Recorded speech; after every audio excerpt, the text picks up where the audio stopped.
Hello guys, welcome. We are back with another live stream. Let me get the music audio just a little bit lower. How is everybody doing? Hope you're all doing well today. We are shaping up for a really interesting day. Welcome, Cottrell. Good to have you in the chat. Hope things are going well. How are you doing today, my friend? Yeah, it's going to be an interesting day today. We've got the usual, starting off with an hour of just mental health chat, things like that. And then we've got an interview with Dave Cottrell, who is a professional mindset coach. And it's going to be a very interesting conversation, I think. So excited to have him on the stream. Looking forward to a good chat. How am I? I'm doing pretty well, actually, today. Had a couple of good nights of sleep lately. Had therapy yesterday over the phone, naturally, because I'm in the US and nobody can go anywhere or do anything. Off-White Dripper, welcome. Hope you're doing well. How's things, my friend? Yeah, I'm actually doing pretty well. I last stream on Tuesday, I was pretty tired. I'm not gonna lie. It was kind of weird that we had a crazy stream that day because I was going on very little sleep. I had a rough night of just like waking up and just not really being able to get back to sleep. But yeah, today I feel good. Today I feel good. I feel ready for another pretty long stream. Been going a little bit longer the last couple streams. It's been challenging, but it's not too bad. It's been fun. And really the thing that's on my mind the most at this point is the craziness of Tuesday's stream and the fact that we ended up with me agreeing to shave my beard off on camera. So that's gonna be pretty weird on Saturday. I'm not sure how I feel about that one, but it's gonna happen. I'm still very appreciative of my friend Mike, screen name Chip Magnet. He donated $400. $400. He got us to the PS5 goal. If I agreed to shave my beard on camera. So that's what I did. We're gonna do that on Saturday. So yeah, right. He donated $400. We had a $100 donation from a screen name that I always forget. What's the screen name? Let me scroll back and find it. Screen name was Just Capri Things, who donated $100. And then yeah, my friend Mike, just, you know, he was sitting there drinking and throwing donations and gifted subs out at everybody. Very appreciative, very grateful. And he said, if I shave my beard on camera, he would donate enough to get us to that goal, which he did. He donated $400. So very appreciative. So we hit the PS5 goal, but that's only one part of the goal, right? You can see on the top of the screen up there, you can see PS5 and charity donation, right? So we hit the PS5 goal already. We've got the $500. Now, on top of that, anything additional that we raise is going to be donated to charity. It's going to go with a charity called RAD, Rise Above the Disorder, which is a charity that provides mental health services to people who are unable to afford them or lacking access to them. So really important cause, I think. And what's going to happen is anything extra that we raise above that $500 between now and Christmas, so between now and December 25th, is going to be donated, and I'm going to match it personally. So if we raise another $500, I match that out of my own pocket, and we're going to end up donating $1,000. So anything you guys donate is going to be much appreciated. I hope you guys leave me completely broke. How long will it take for me to grow that majestic beard back after Saturday? Probably a while. This is this right here is like a lockdown beard. This is a quarantine beard, pretty much. So I don't think I've fully shaved since since pretty much the beginning of the pandemic. So like this is about a 6-month or so beard. And I think what I said to Mike the other day was that I would go fully, like I would get rid of the mustache, get rid of like no goatee, no nothing. And my plan is also to on during Saturday's stream, I'm gonna see if we can use the stream itself to raise a little more in the form of donations if I offer to get rid of the hair on my head as well, because I've been needing to do this. I've been needing to shave my head. I normally don't let my hair grow this long because, as you can tell, I am bald AF. You know, it's not the greatest thing when you're balding and you let your hair grow out. But either way, we're gonna see if we can use that to make some more donations there, raise some more money for Rise Above the Disorder. So hope you guys will join me on Saturday for that. But today, going back to the topic here, we're going to be interviewing Dave Cottrell, Mindset by Dave on Twitch. I think he's live now. He said he was going to be streaming for a little while and then bringing a raid with him to this stream. So that's going to be fun. But yeah, I think he's live right now. Mindset by Dave. He's a mindset coach living in the UK, based out of the UK. And it's going to be really interesting to talk to somebody who does the kind of deep sort of emotional and I guess logistical mindset work professionally. It's going to be really fascinating. So yeah, I hope you guys all stick around for that. I hope you guys will enjoy that. It's coming up in about an hour.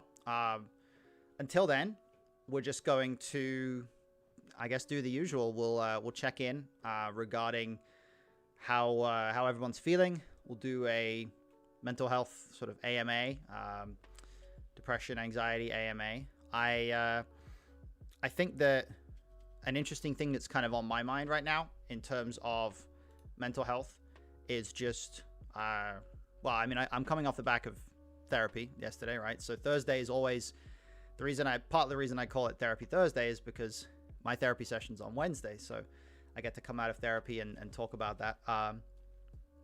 So my therapy session yesterday, just a basic phone call. I talked about a few things. I talked about the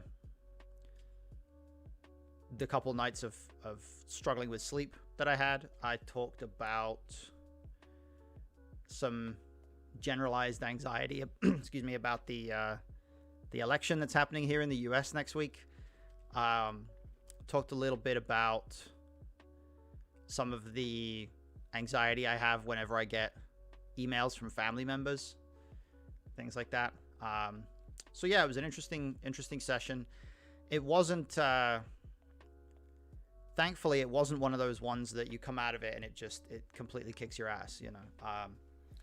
There's definitely some of them, you know, when it comes to the therapeutic process. It's not uncommon to have those. It's not uncommon to have sessions where you just come out of it and you're like unsure about how you're feeling and you feel a bit kind of blindsided by certain things, you know. But thankfully yesterday was not one of those sessions, which is nice. So I'm curious how you guys are doing. Is there anything on your mind lately? Is there anything you've been worrying about, thinking about? I know we have a few people in the chat who've been going through some ups and downs lately. I'm hoping that everybody's doing pretty well. Commodore says, I'm not worried about the election. Nothing will change. We'll have the same partisan hack two-party system.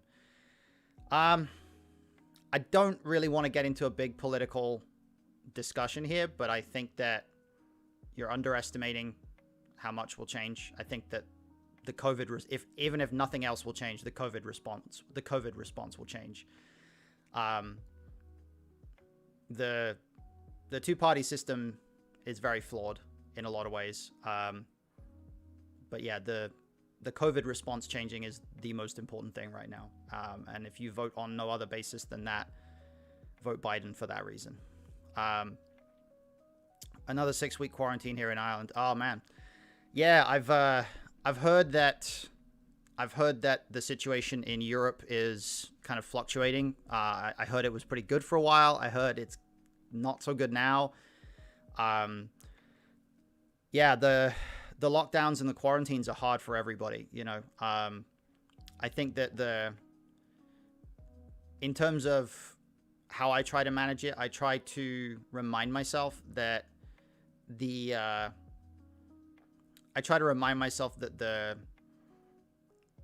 lockdown doesn't necessarily mean that, like, I try to be realistic about what's the danger and what's not, Yeah, and FTB, I think that's a really important point. Letting your guard down is it's a dangerous thing, because whenever people do that, we see a spike in cases, right? So what I try to do is remind myself of what the actual danger is when it comes to the transmission of the virus. So being around large groups of other people indoors is a huge no-no, and I'm not going to do anything that puts me in that position.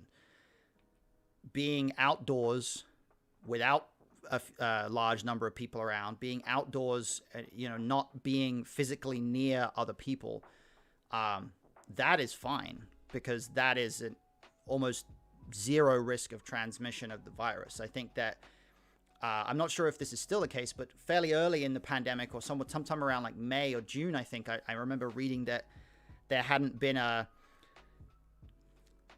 or at one point there hadn't been a single coronavirus case that had been traced to transmission in an outdoor environment where there wasn't a crowd of people. Commodore,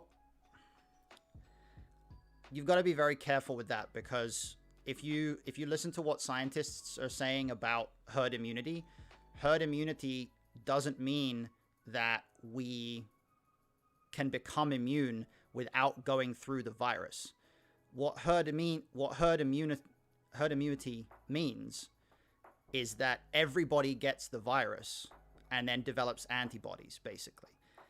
And if everybody gets the virus, in the United States at least, we're looking at millions of people dead, because the population is so great that 1% fatality rate is millions of people dying. And I would hope that you're not in favor of that.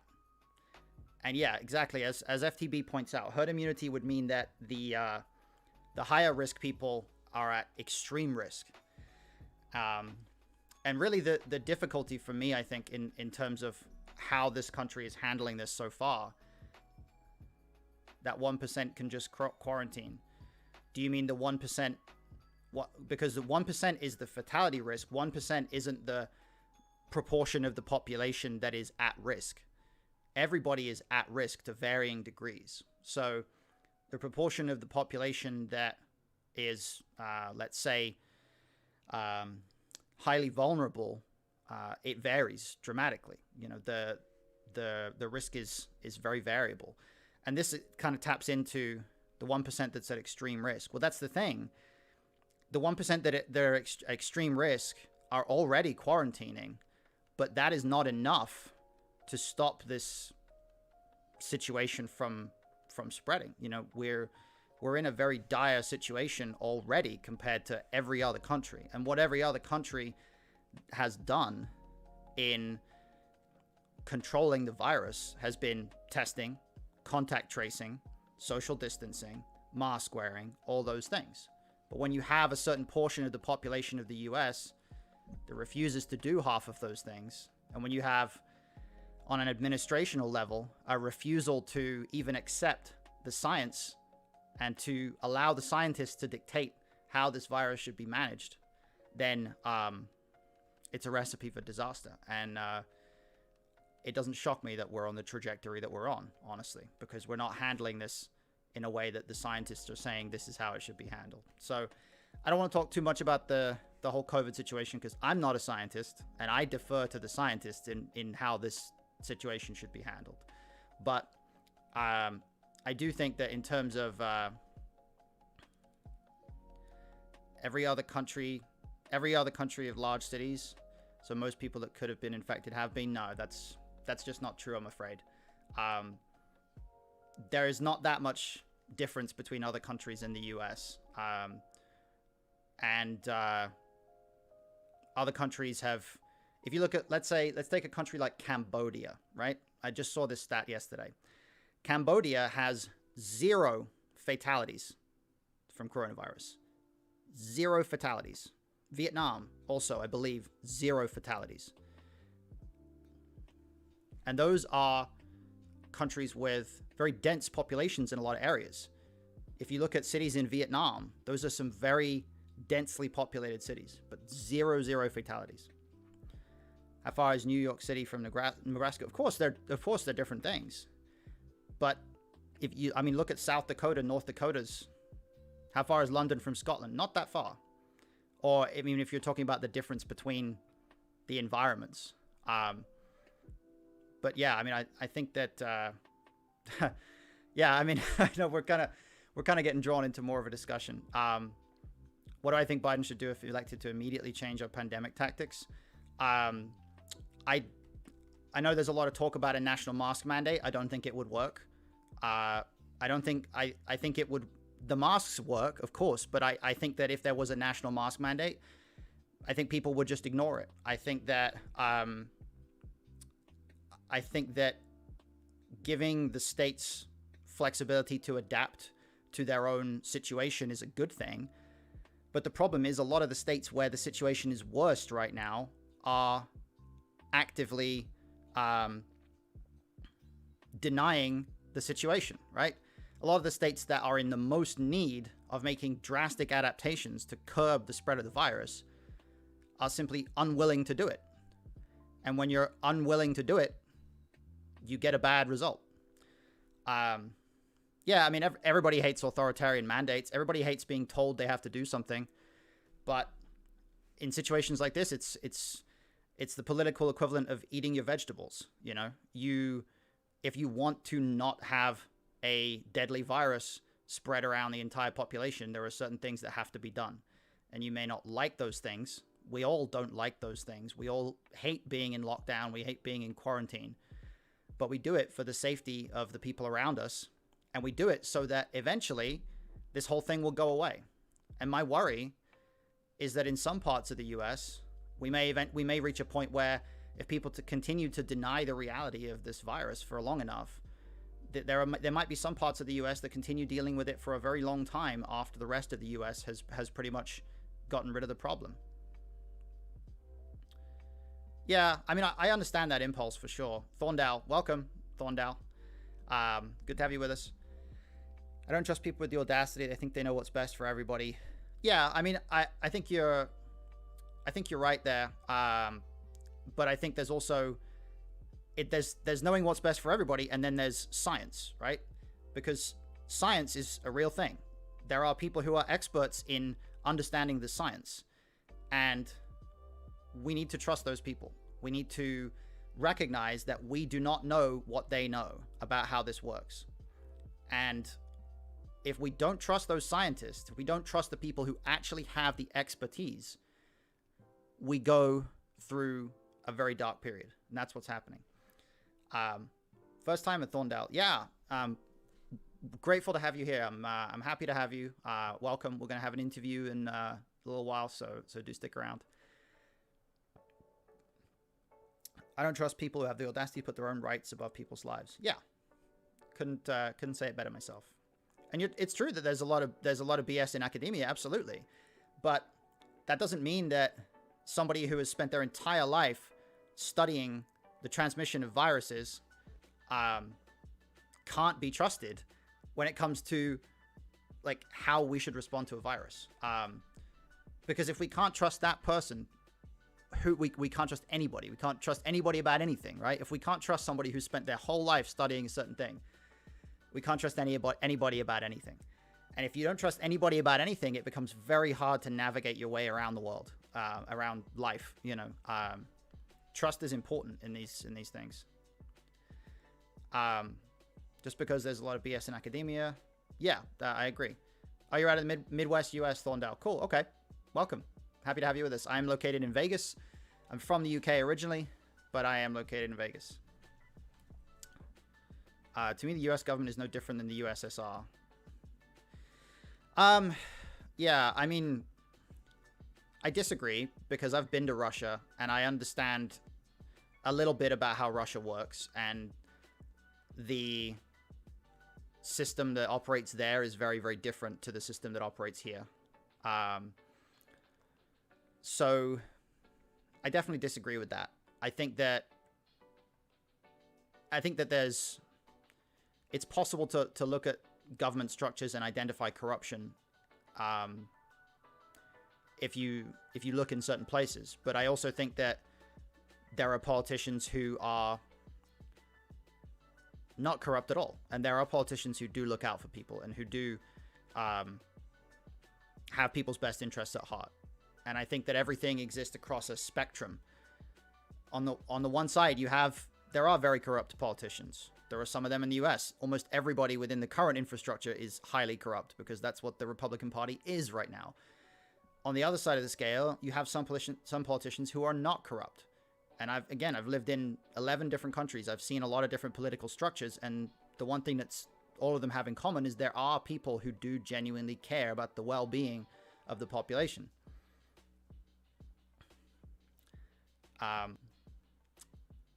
USA won't exist after they go to negative interest rates. Yeah, I'm not sure what you mean there. The USA is still going to exist. Interest rates are not going to destroy the USA.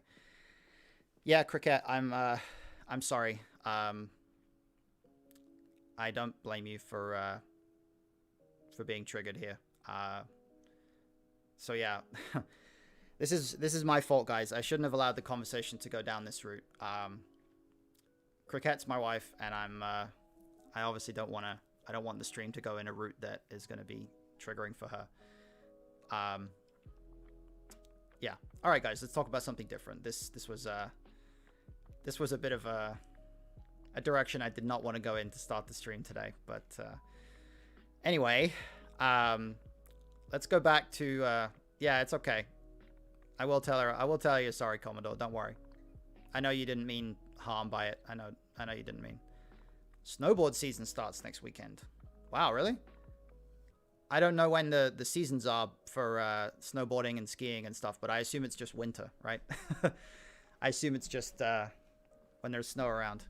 Danny, welcome. Good evening, buddy. I'm doing pretty well. How are you? You came in at just the right time after we'd gotten the political discussion out of the way. Just pushing that to one side. Yeah, I hope you're doing well too as well. Hope things are going well for you. Yeah, Thorndale, are you big into snowboarding then?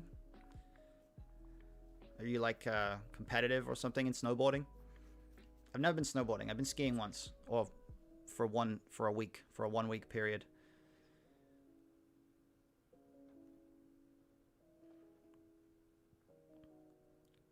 I'm just reading back to see if there's anything I missed. Thank God for that. Yeah, dude. I'm already like, it's hard to discuss politics these days. It's very hard. And I'm clearly a glutton for punishment because I'm doing an election night stream next Tuesday, so I'm an idiot. As much as I can from the Midwest. Did our spring breaks in Colorado. Moving out there next month post-divorce. Oh, cool. Okay. I'm sorry to hear about the divorce, though. But yeah, moving out to Colorado for the winter sounds amazing. Yeah, I'm here in Vegas. I'm here in Nevada, and Colorado always looks very appetizing. It's always... Colorado is like Vegas without the extreme heat, I suppose. Or maybe it does have extreme heat. I don't know, but... Come on out. Yeah, I should. I really should. I think my wife and I are going to be going to Bryce Canyon in Utah for Christmas. Yes, very hard. So many different opinions. Yeah. And it's frustrating because it's so hard these days, like, it's so hard to talk about, I don't know, the environment is just poisonous right now. You know, we're all living in different worlds in terms of what information we consume. Oh, you never been to Bryce Canyon? Yeah, you know what's funny is what inspired me to go to Bryce Canyon is playing the game Horizon Zero Dawn, because that game is set around YouTube. Why am I saying YouTube? I meant Utah. I said YouTube. Oh my God. I feel like such an idiot. That game is set in YouTube. No, that game is not set in YouTube. Yeah, I mean the game is set in Utah. And the Dakotas, I think, or Montana, somewhere area like that. I don't mind the different opinions as long as people respect each other. Yeah, exactly. I mean, people got to be respectful. There's also an assumed echo chamber. Yeah, I mean the echo chamber thing is tricky. Like I say, we all consume different information, you know. Anyway, yeah. So I hope everybody's doing well in terms of just the general the mental health side of things. As I said before, I came out of therapy yesterday, and I think doing pretty well. I don't think it was a therapy session that kind of it didn't rock me as much as some do. You know, there are some where you come out and you're like, oh, I need a day to just decompress after that. But yeah, yesterday was pretty good. So I hope you guys are doing well, and I hope that you guys have some plans for this weekend. I hope you're gonna plan to watch the stream this weekend.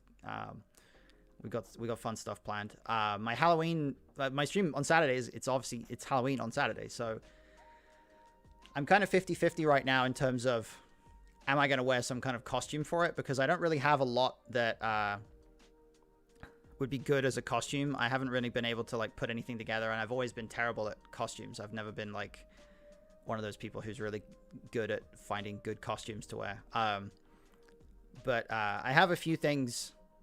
I have some stuff that around the house that I could fashion into some kind of costume, you know, so I might put something together. We'll see. But what I can do, or what I will do, is for the Halloween stream, we'll get like, you know, different color in the background. You know, we'll go orange.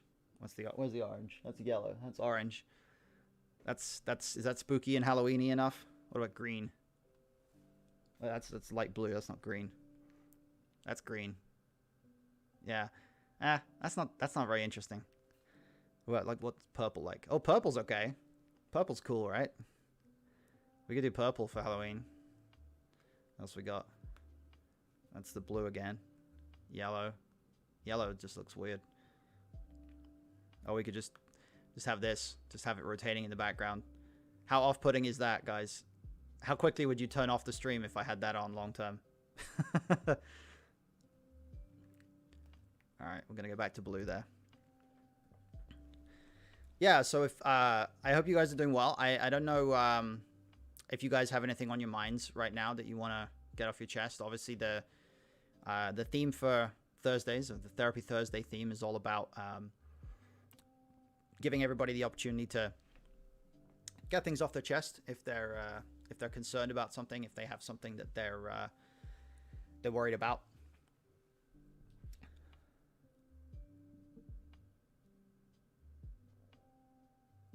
There we go.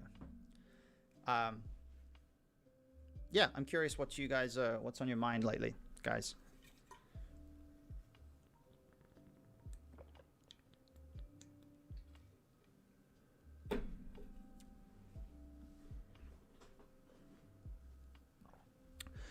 Yeah, where are we?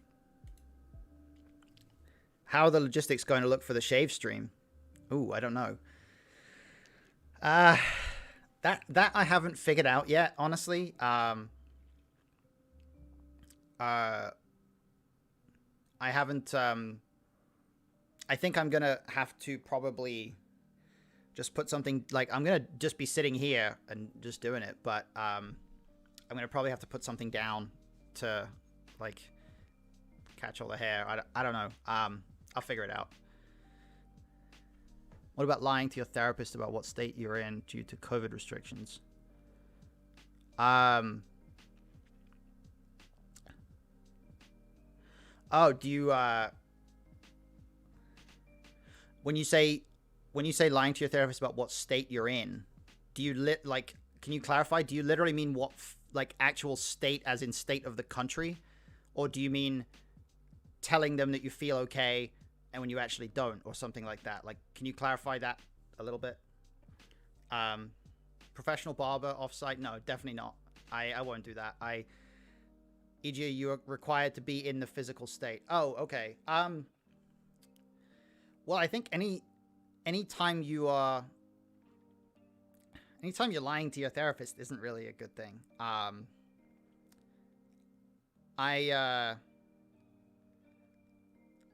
guess it depends, because some states have different regulations about who can practice where and who can't, and I don't even know what the rules for telesessions or telehealth are. So I'm really not sure about that. I would I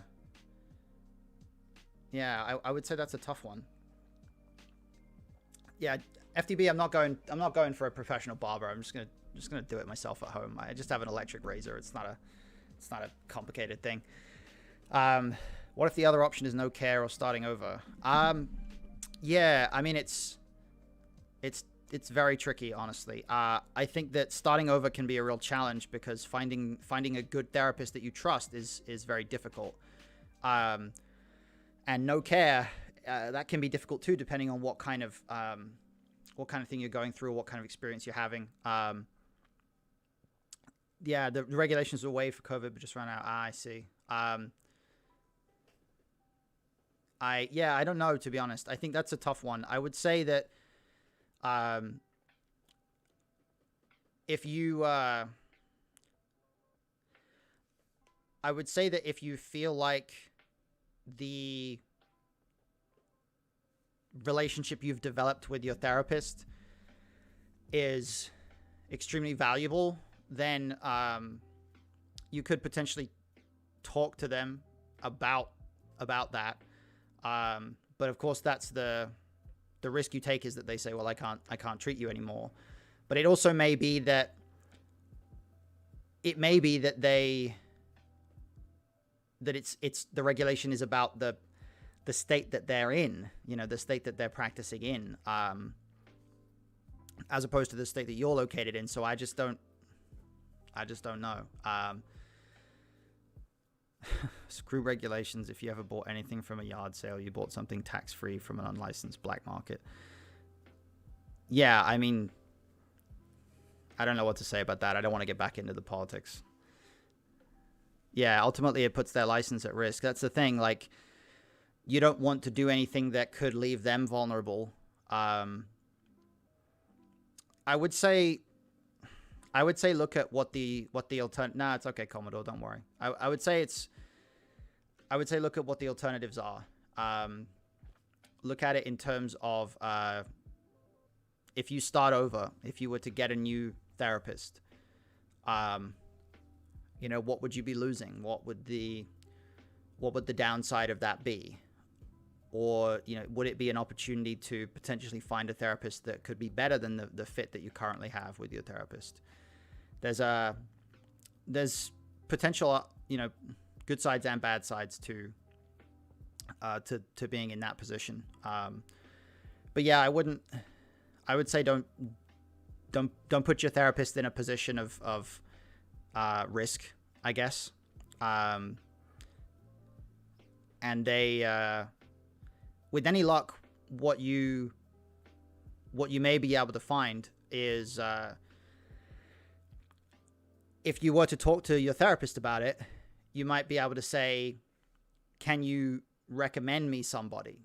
And then that therapist that you hopefully already work well with would actually be able to say, here's somebody that can work in your state, and I think this person would be a good fit for you. You could be able to get a good recommendation like that. That might be a pretty reasonable way of doing things. I think that's probably maybe the most responsible way, I guess. I think that obviously going without care is a difficult thing to think about, depending on what you're going through. But and I know that starting over with a new therapist can be very difficult. But I would say that it's tricky. In my experience, they don't know the other state, but my current solution is to commute and isolate in order to be in state. Okay.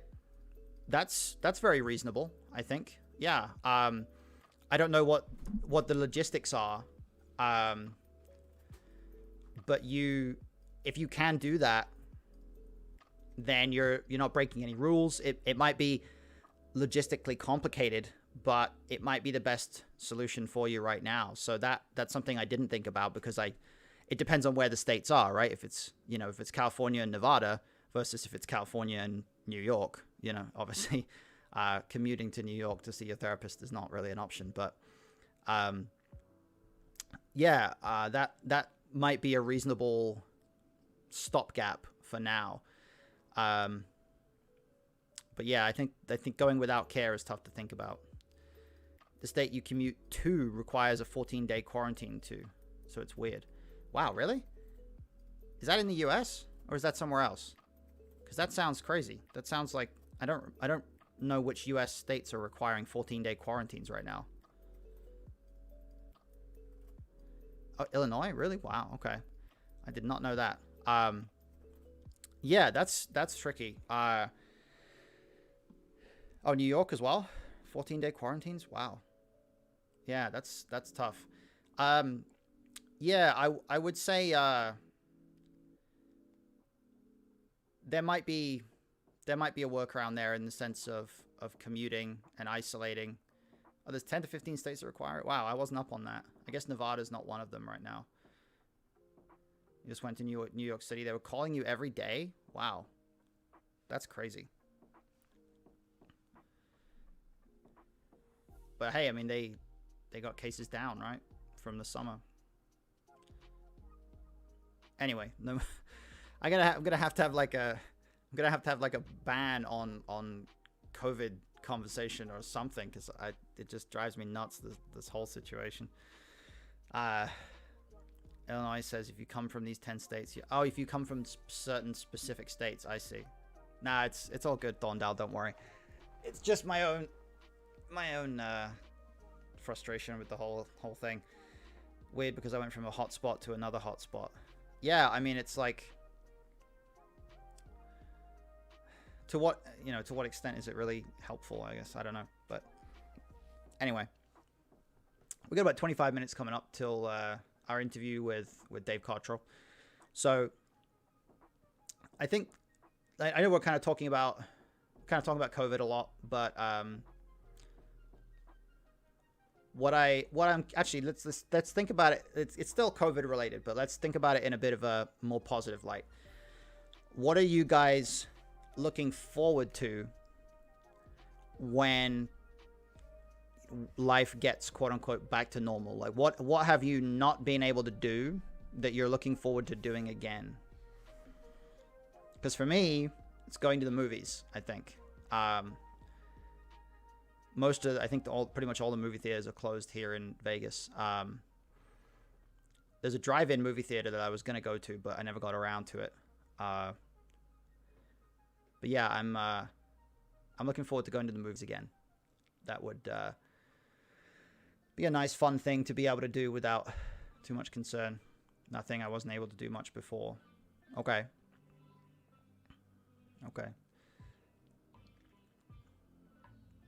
Well, at the very least, hopefully,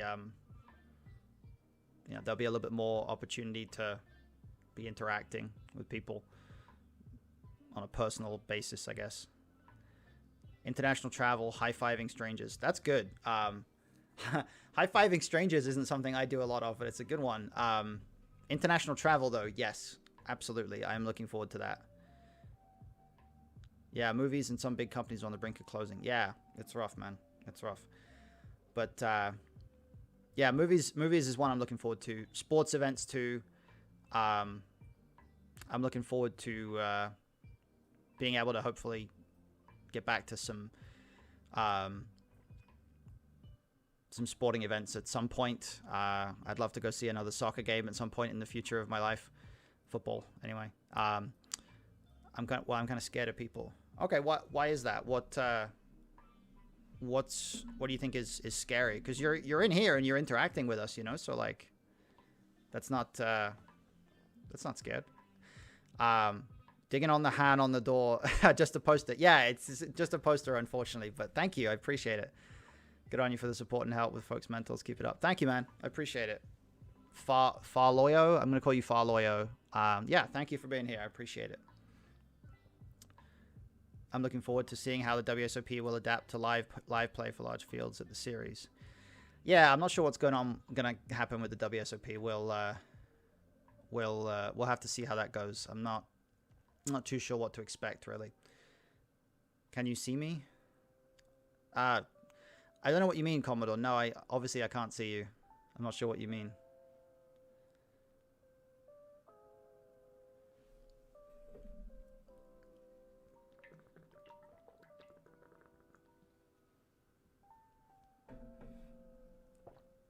Far Eye? Oh, I see. Far Eye. Yeah, that's better. Whatever. Okay, I'll call you Far Eye. That's fine. That's cool. But yeah, welcome. Stick around. We got another 20 minutes or so until our interview with Dave Cottrell, mindset coach Dave Cottrell. Should be fun. He's probably on stream right now planning how he's going to rate us. So I'm looking forward to that. I've always been scared. I think it's my experience in school always being made fun of. Yeah, I can relate there. You know, I got bullied a lot in high school and before. And yeah, it's natural to feel a sense of social anxiety being around people when you've been through experiences like that. I think the tricky part, or the part that took time, you know, for me, was being able to surround myself with people that I trust, you know, finding people that I trust and finding people that I know are not going to be some kind of threat. But also the nature of anxiety is it's a response to a perceived threat, you know. It's a response to when you're anticipating the future and you're anticipating something threatening happening, and your fight or flight response is activated. So for me, my social anxiety occurs in large groups of people a lot of the time. You know, my social anxiety is, you know, if there's like 7, 8, 10 people in a large group, that is more anxiety inducing than a small group for me. But I think the recovery from it, or the ability to kind of push through it, comes from identifying that what you're feeling is coming from a trigger that's generated by experiences. It's coming from a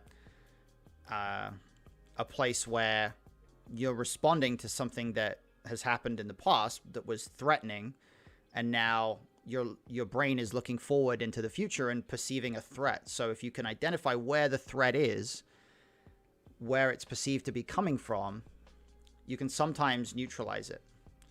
So I also don't have much experience being scared of people. So the few times I had friends, I previously never kept them long, but by letting my guard down, I stopped being more of myself, which is annoying, and being an emotional burden. Okay.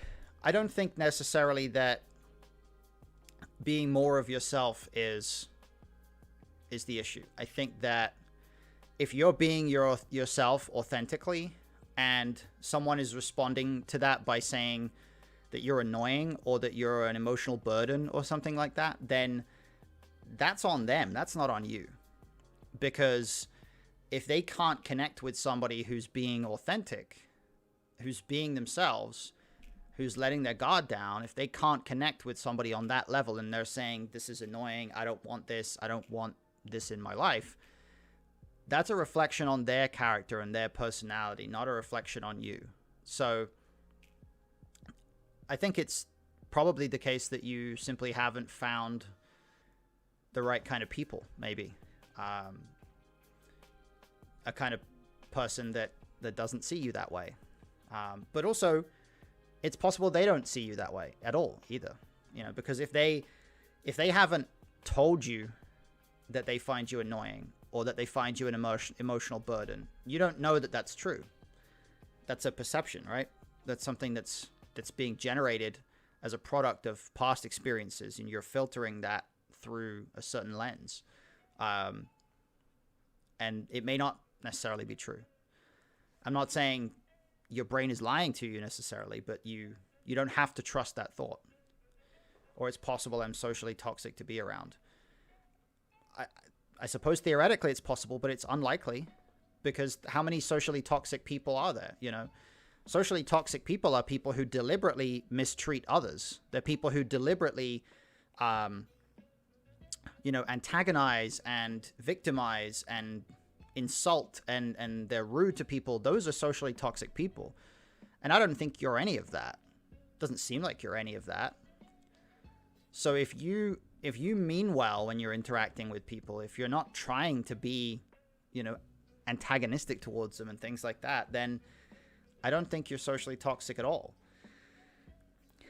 And it's funny, there's kind of a lesson that I learned a long time ago from some really obscure podcast I listened to, some interview with somebody.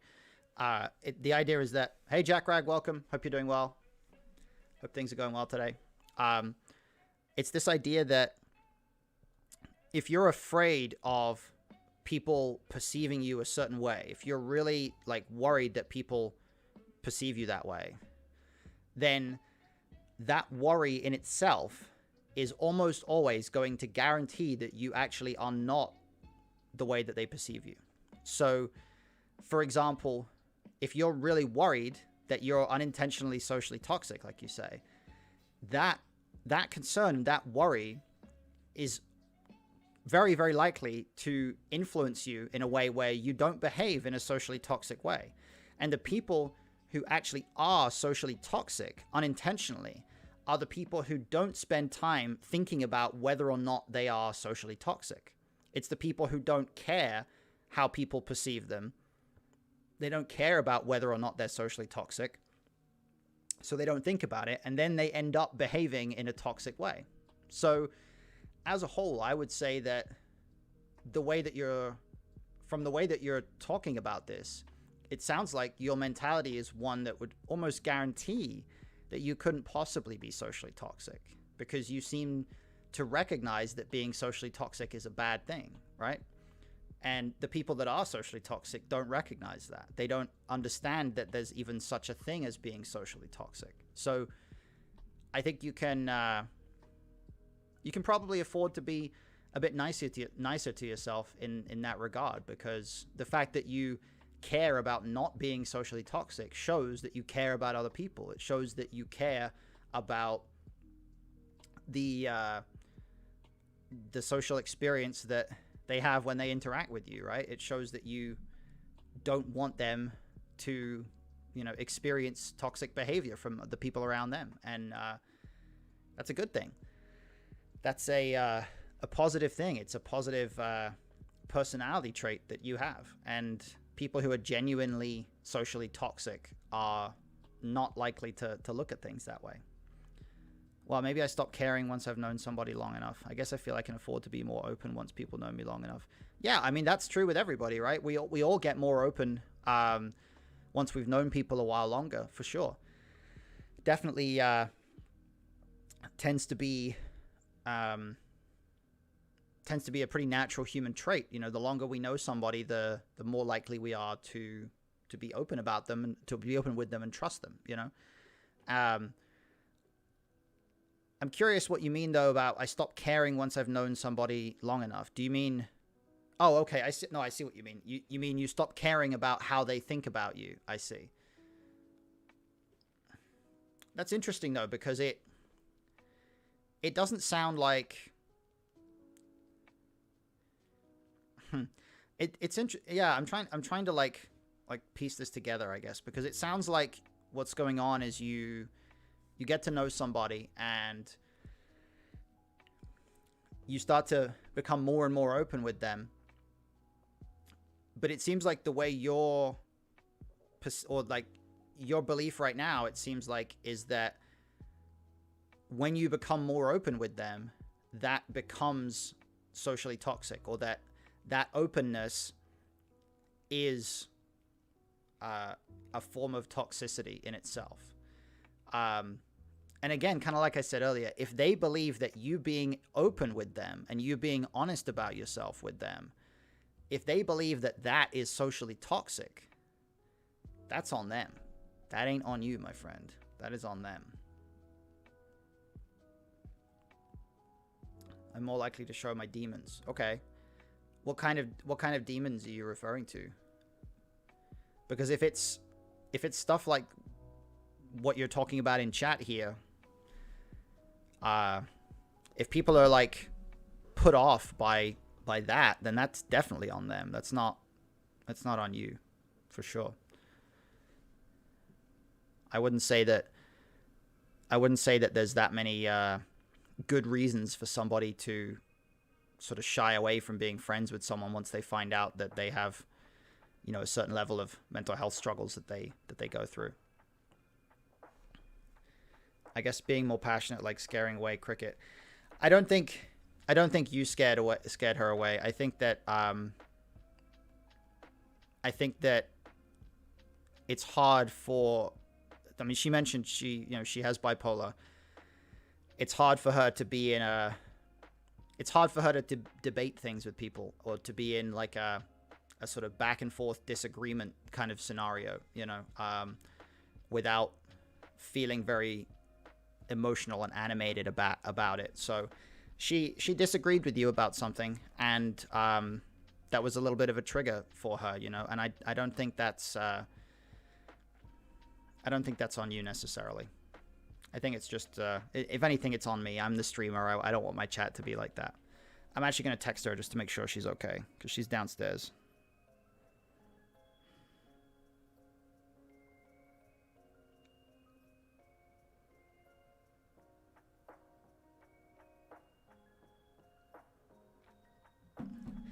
It's hard to be cohesive when you're emotional too. Right. You know, it's difficult. And I think that's why, for me, like it's the same. And it's why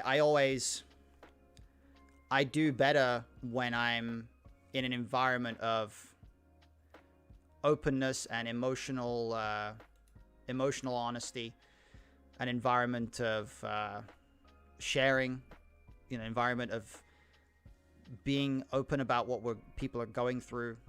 I do better in that environment where it's a collaborative thing, as opposed to debating something, you know. I think there are ways to debate in good faith and bad faith, obviously, but debating in and of itself is, I think we have so much of that in society right now. I think this kind of sharing is what we need more of. So you get more emotional. Maybe I have bipolar too. Maybe people are turned off by that. I wouldn't say people are turned off by it. I don't think that it's necessarily the case that people are turned off in that sense. But I think that maybe you do have bipolar. I don't know. I think that a therapist would be able to diagnose that, or a psychiatrist. And I think seeing somebody, I know Cricket has recommended to you some services and things like that you may have access to, like free services. I certainly hope that you'll be able to get some help with that. I mean, they see the negative symptoms the longer they know me. Okay, what do you mean by negative symptoms? And we got about 5-10 minutes till the interview now, guys. So I want to make sure we don't overrun. Dave is probably going to be arriving in our Zoom chat anytime soon.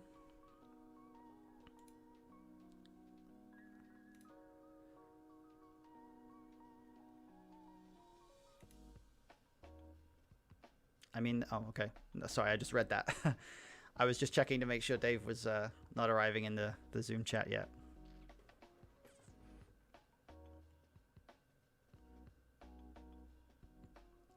It's only going to be a minute, guys, I think. I may take a quick break before we start. I'm not sure. I think we might just dive in. Like being heated and passion taking over logic. Yeah, right. I see what you mean. I think that's something that I've struggled with too. It's something that is tricky when you're an emotional person, you know. But what's helped me, it doesn't remove emotion. It doesn't take you to a point of pure logic necessarily, but meditation has helped me a lot. Mindfulness, that type of behavior, that type of philosophy, coming a bit more to terms with how I feel physically, like spending more time thinking about trying to make my body feel better. All that stuff has helped in terms of emotional sort of management. And what's actually also helped is reducing my carbohydrate intake. My low carb diet has helped a lot. Removing emotions is called depression. Look at where it gets you. Yeah, I mean, it's funny. I don't know whether you'd classify depression as removing emotions or just being stuck in negative emotions or feeling consistent negative emotions. Because removing emotions is a little different. When you meditate, you experience more of that, but it's not necessarily a depression type of a symptom or a feeling. It's much more of just a feeling of balance, or a feeling of kind of contentment or relaxation, I suppose. So I think there's some element of depression that is potentially connected to that idea of neutralizing emotion, but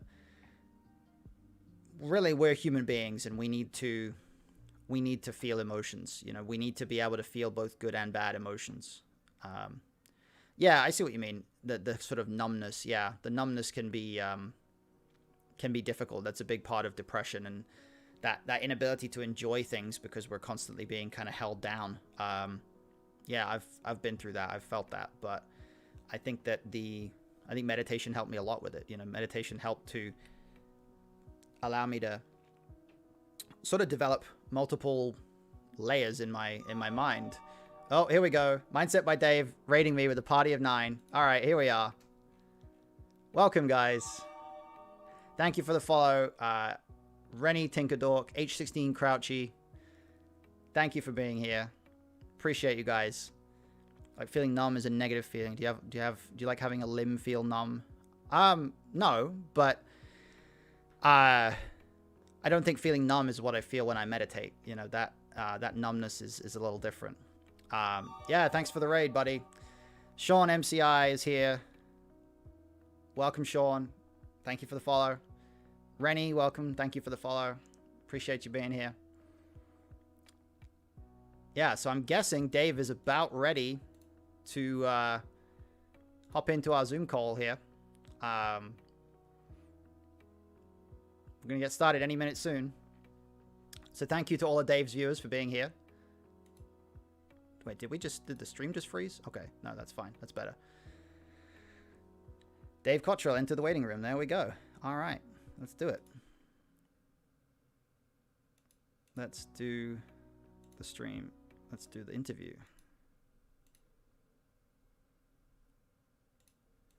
Okay. Hello. Hello. Can you hear me all right? I can hear you perfectly. I've just had to mute your actual channel. Oh, okay. I wanted to hear you, but not twice. Well, I don't mind hearing you twice as long as it's perfectly in sync. Yeah, it's all right. I think we're all good. I think we're doing well. So how's things, my friend? Things are good. Yeah. It's been a good day. Good. And I quite liked the idea of doing a stream before. I've never done this before where I'm getting interviewed. Having the stream before and then coming over, it makes me feel popular, which is that's good. That's always good. Yeah. So for anybody who's in the chat who's not aware, this is Dave Cottrell. Welcome, Dave. And Dave is a professional mindset coach. Am I phrasing that correctly? Is that how you describe it? Yes. Okay. Yeah, excellent. Definitely. So how does one get into being a professional mindset coach? How do you get to that point? So if you combine, the started off as being a personal trainer. Okay. And then I started working with things like neurolinguistic programming and mental health first aid and suicide prevention and all those different things. I found it far more fascinating helping a person with their mental health, even in the gym. Like that was why I got into training in the first place. I've got type 2 bipolar myself. Right. And the gym, I didn't start tackling my own mental health until I was in, my late 20s, early 30s. But I started tackling my physical health a little bit before that. So the gym for me was kind of, I wanted to help other people get out of exercise what I did. But I was the type of trainer that was always mindful of like how much stress the person has on the system at the time, and like always looking after their, I hate the word holistic, but trying to look after their holistic well-being. There we go. Two very corny words.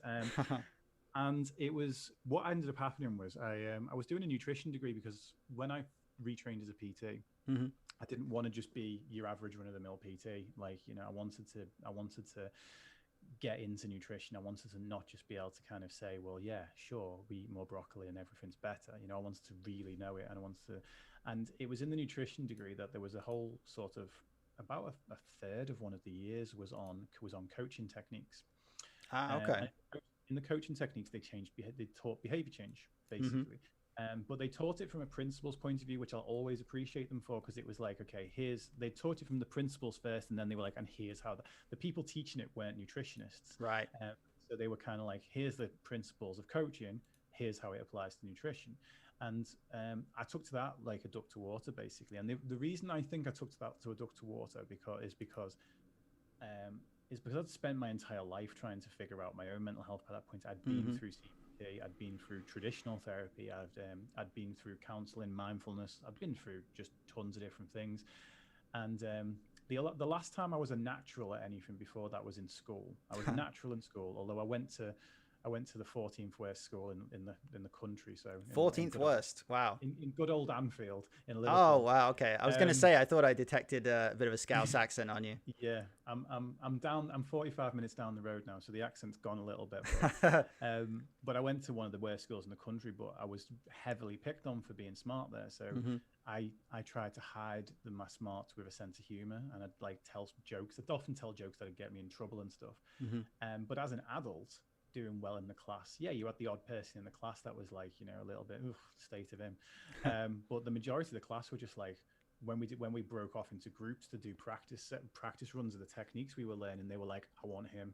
I was making people cry left, right, and center. Apparently that's a good thing in those type of environments. I didn't see that as an achievement myself, but, and it was, still back then I had the most intense daddy issues ever. Like my dad had left when I was 6, and I was still looking for approval. And the main coach, there was 2 female coaches, but the main coach was male, and he was about 70, and he was just an absolute legend. I absolutely loved him, and I was like constantly seeking his approval. But then when the exam came round, they were like, right, we're going to split half of you up. Half of you are going to be with the person that's taught you for the last 2 weeks, like intensively taught you, and then the other half are going to be with an independent invigilator. And I was weird, like, everyone wants to be with the guy who taught us, and I was like, I want the invigilator. I'm like, I want to know whether this is a fluke or not. Yeah. Whether I've just got, like, you know, a nice teacher who like thinks I'm good or whatever. Sure. And this teacher, when we finished it, was with like basically an advanced neuro-linguistic programming practitioner qualification that we were doing. And when I did the certification for it, this teacher turned around and went, if you don't do something with this outside of nutrition, it would be an absolute sin.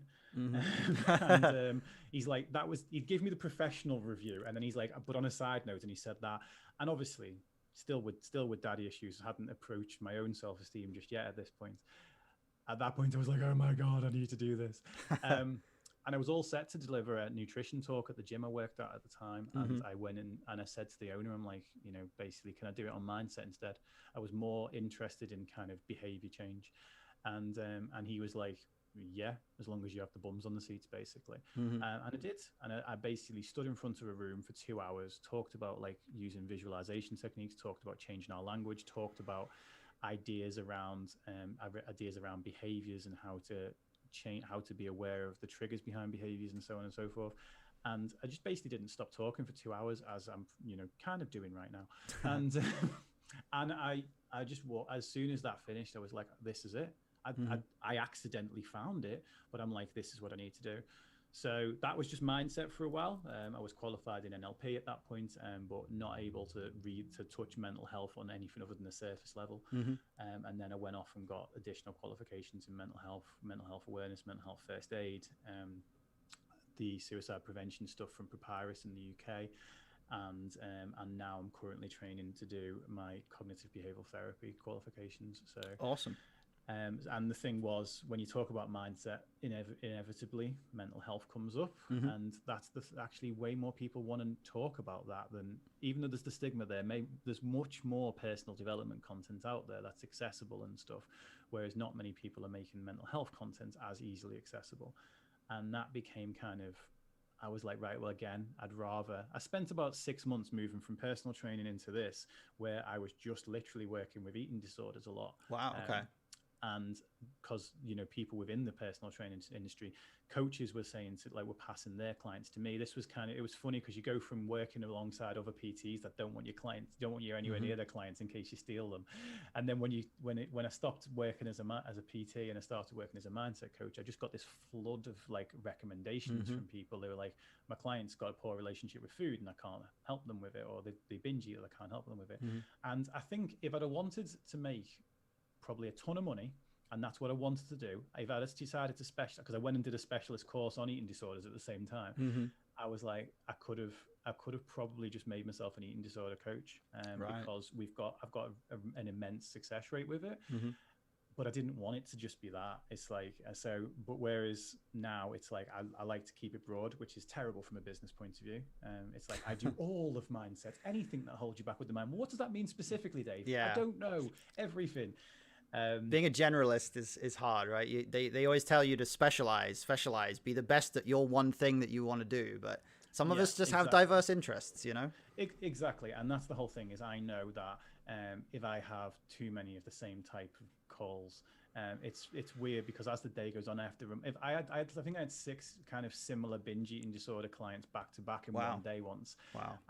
But it's one of those things I've got to remind myself with the 6th one, that even though this is the 6th time I've said this today, it's the first time that person's heard it today.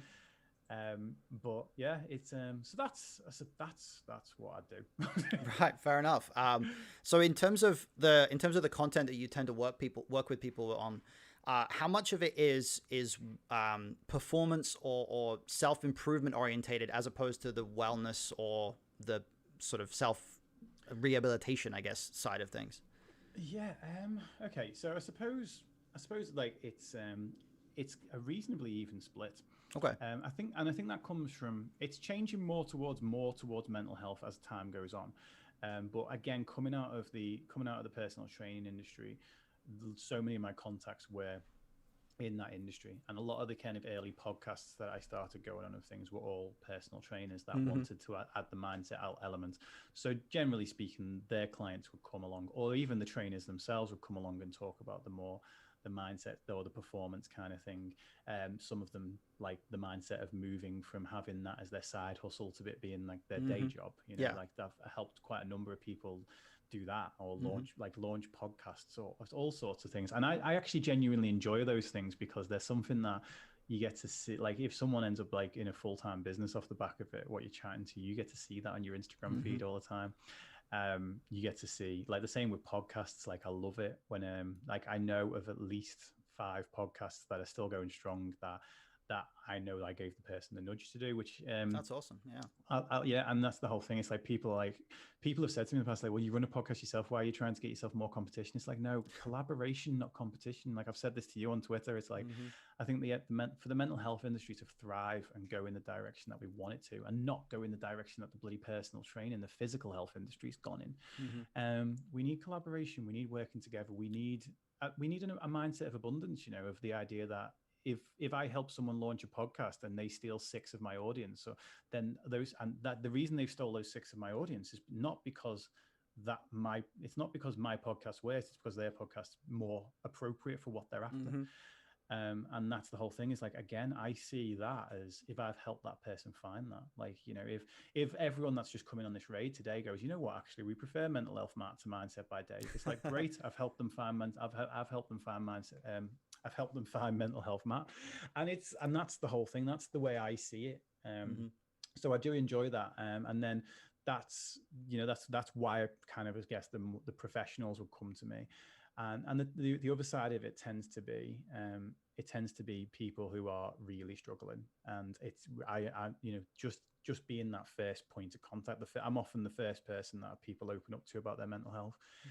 And what my aim is there is to try and get them, I try and get them into the right care. So I might actually help them to kind of write a letter to the doctor, for example, if they're like, I have limits and I have boundaries. It's coaching, so it's different ideas, it's different ways of thinking. It's not I'm going to treat and or cure your depression or anxiety. You know, again, we've talked about this in Twitter. I don't think really there is a cure yet. There are things that hurt and there are things that help. So I'll help that person maybe find additional support. I'll help that person know how to open up to their parents for the first time, or know how to open up to, or know how to kind of stand firm at work if they need additional support there and things like that. And again, that's another thing that I quite like doing, because it's something that it can make quite a radical change for a person. And that's why I got a little bit more hooked on that than, you know, if you bench press 3 times a week for 6 months, you'll get slightly bigger pecs. Right. Yeah. I mean, it's funny. I think that, it's amazing how much I relate to that competition versus collaboration idea, because the whole genesis of me getting started in streaming, I don't know if you've seen it from my Twitter page, but in my quote unquote day job, I'm a poker player and a poker coach. And in the poker industry, the overwhelming thing that struck me, particularly in the last 6 months or so, is there are some members in the chat who are poker players who might kind of relate to this. The community in poker, I think, since everybody's been dealt a big blow because of COVID, because, you know, the whole industry, every industry is suffering right now, and everybody turned inwards on each other, and we all got very like antagonistic towards each other. You know, the community relates a lot on Twitter, and so everybody's yelling at each other. Everybody's like calling each other out for stuff. It's all very, very hyper competitive, and it's amplified by the fact that when you're in an individual competitive discipline like that, there aren't really very many avenues for you to go out and collaborate with somebody else, because as a poker player, your job is literally to take other people's money, you know, and it's like, I've been doing that for a long time, and I love what I do to a degree, but after a while, I got this sense for myself that I needed that collaboration, right? I needed to do something that was going to give me the feeling of I'm working with other people and not against them, you know?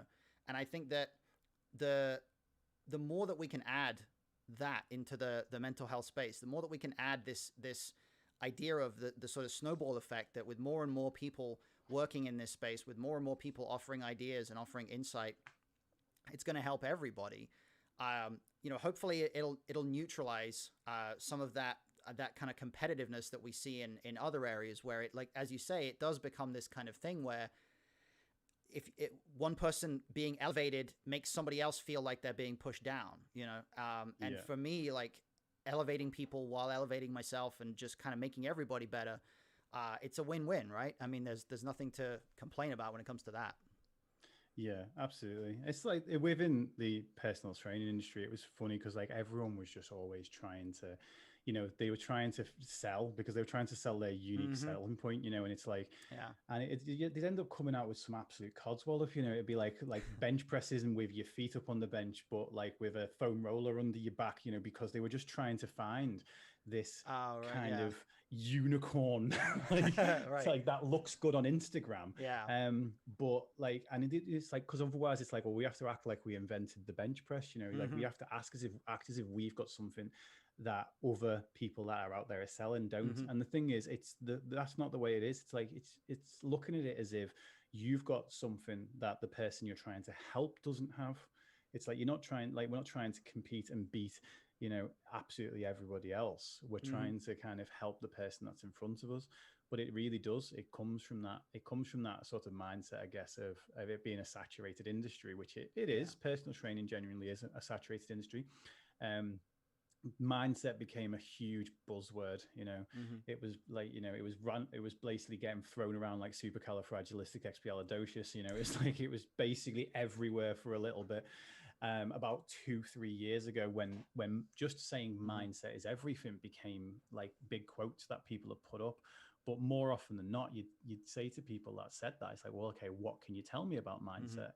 And it'd be like, oh, well, that it's everything, you know. It's like there wouldn't be any actual content behind it. They've just, you know, found this word that is, what's the word? A fad, not a fad. A cliche. A cliche, yeah, It's that's the one. it's trend. That's the word I was looking for. It's like it's trending. I've been on social media so long I've forgotten what a trend is.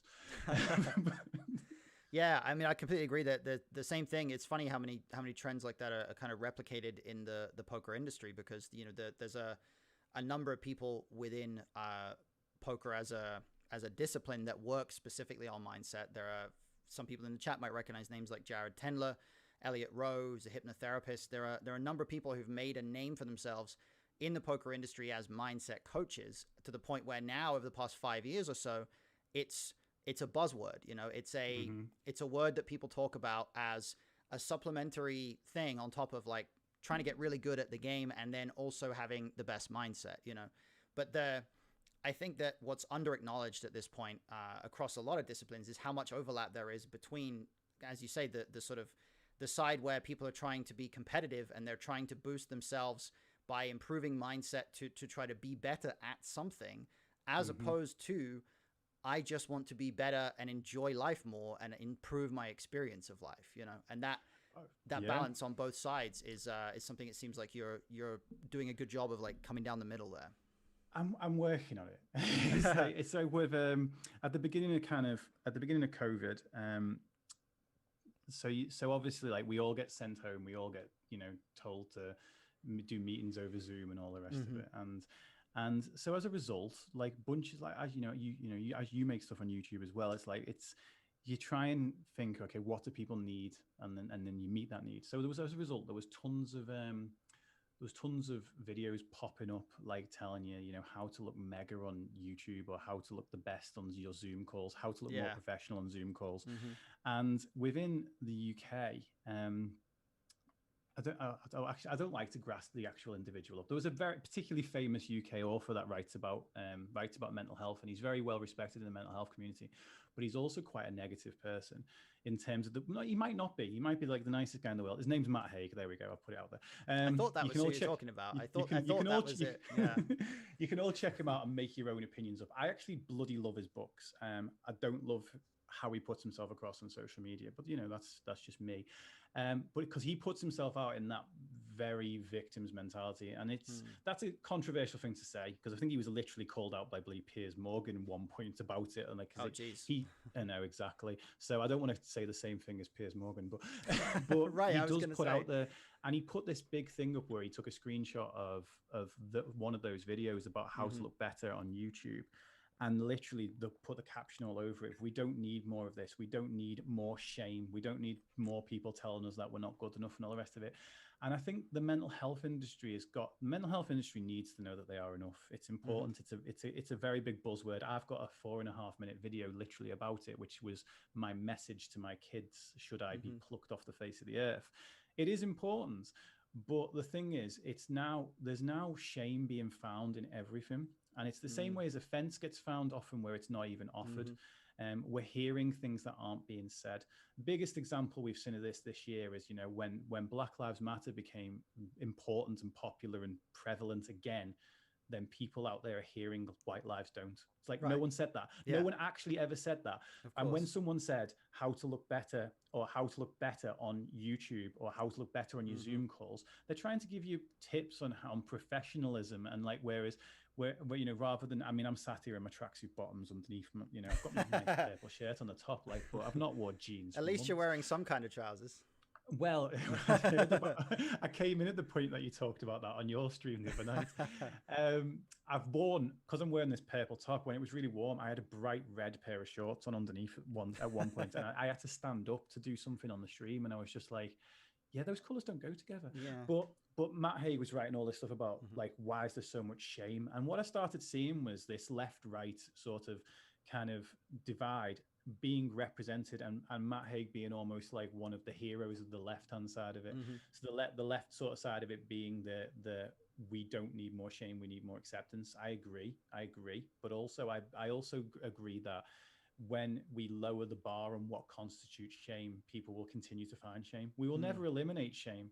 We will never eliminate hate. You know, what is often described as hate in comments on social media is often just a difference of opinion. It's not hate. I mean, imagine, you know, when you kind of talk about the political stuff, you probably get some actual hate.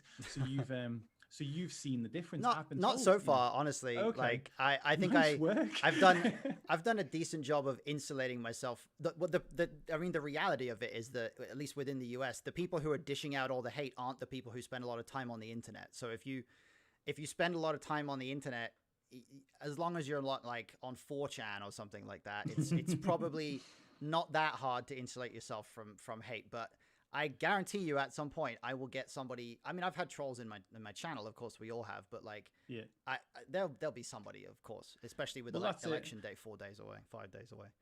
Yeah, well, that's it. Like, I often think it's like, it's a pit, you know, people like haters gonna hate, or even calling someone a troll if they just have if they just have a contrary opinion. It's like, you know, to me, it's like we lower the bar, and I know that's almost one of the opposite side talking, isn't it? It's like the right of this, that's the pull it by your bootstraps, get your shit together and let's go, you know, kind of man up and get on with it type of stuff.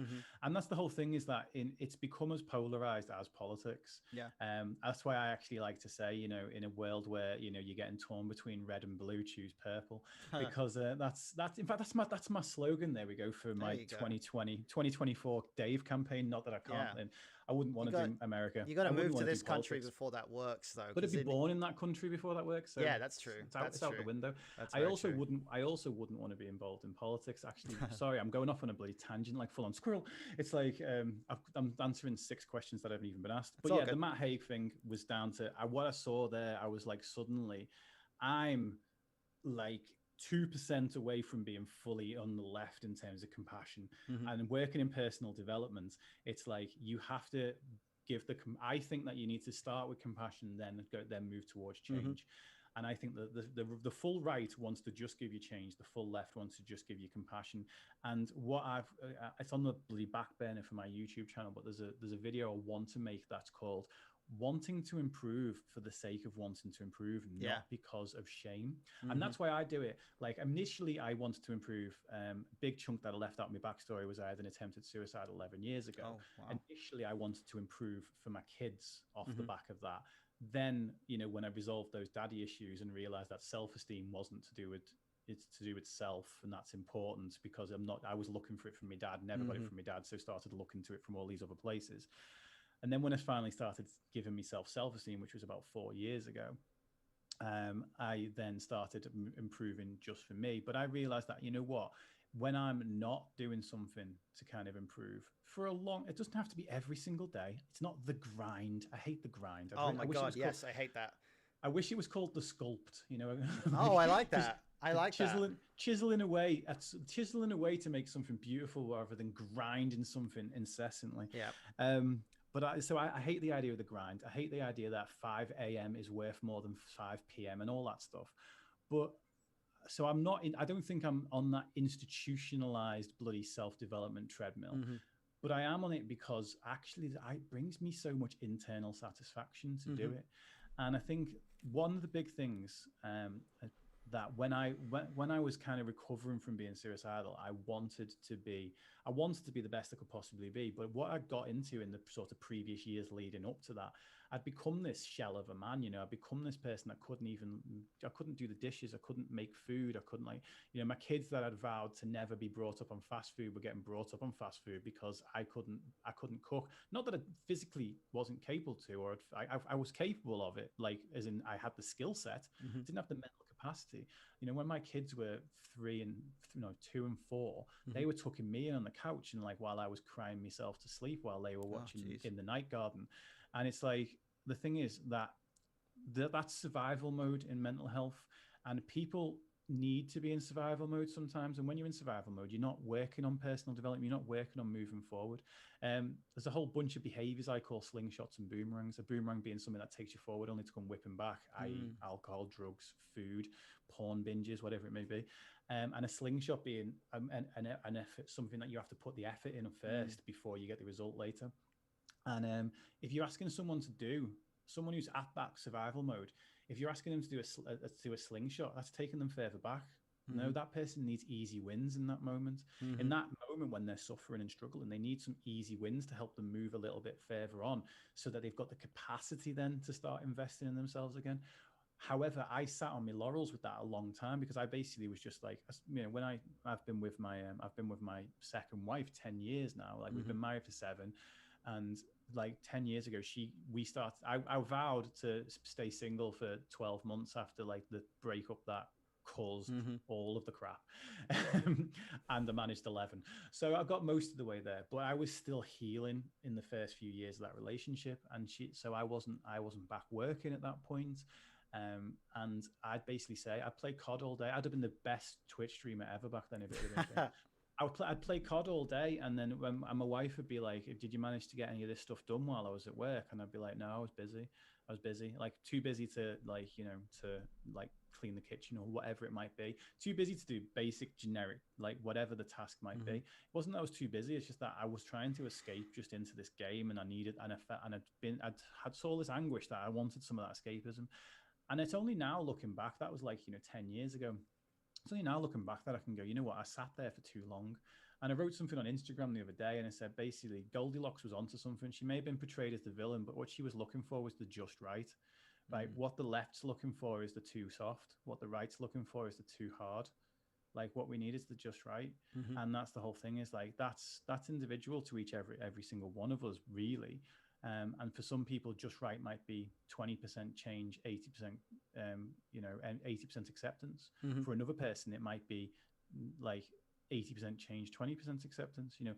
For the CEO I think people criticized the second end game. There we go. Second Avengers film in the 2-film epic, like because like Rocket just basically slapped Thor in the face and told him to kind of like man up and get on with it. Basically, he gave him a big compassionate speech first, which people like. So he led with compassion, and then he went in with the slap in the face, which actually sometimes is the right move.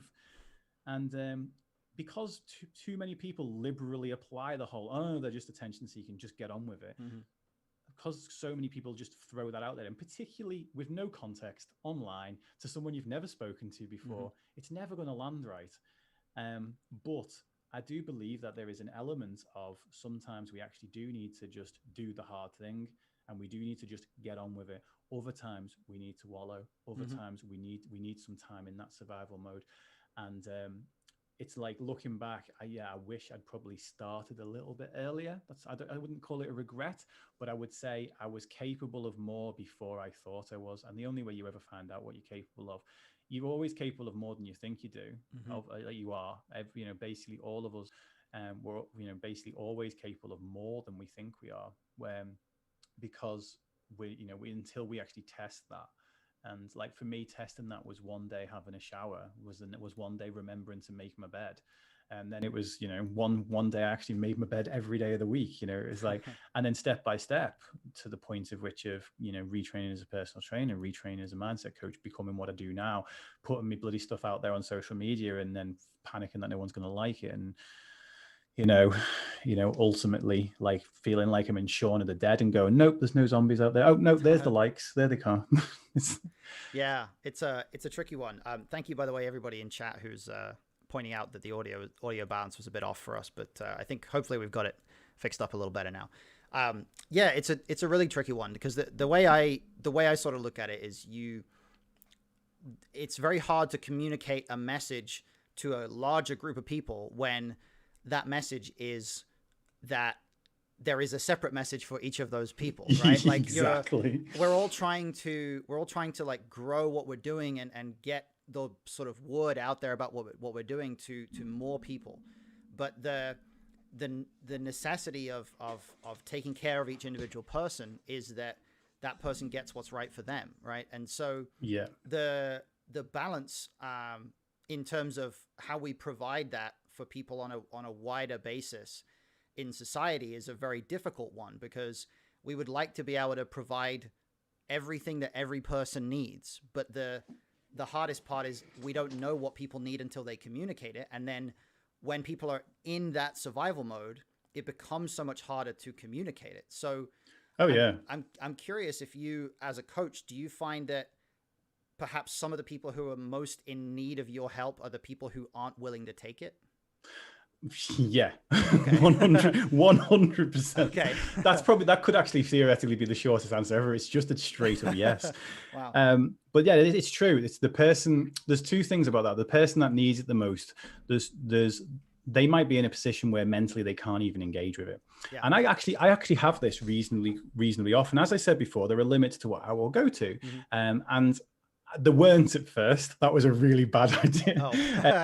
It was like I'll help everybody, and I'll just try to help every single person that speaks to me. And it's like, but I have I'm trained to handle people in crisis, but obviously there's a few different situations. One, I'm trained to handle people in crisis in the sort of in the same way that someone in a helpline would. A person in a helpline would handle that person in crisis, then they get some support from their supervisor or whatever, then they move on to the next call or whatever, and then that person that was in crisis has no way of getting back to that direct same person.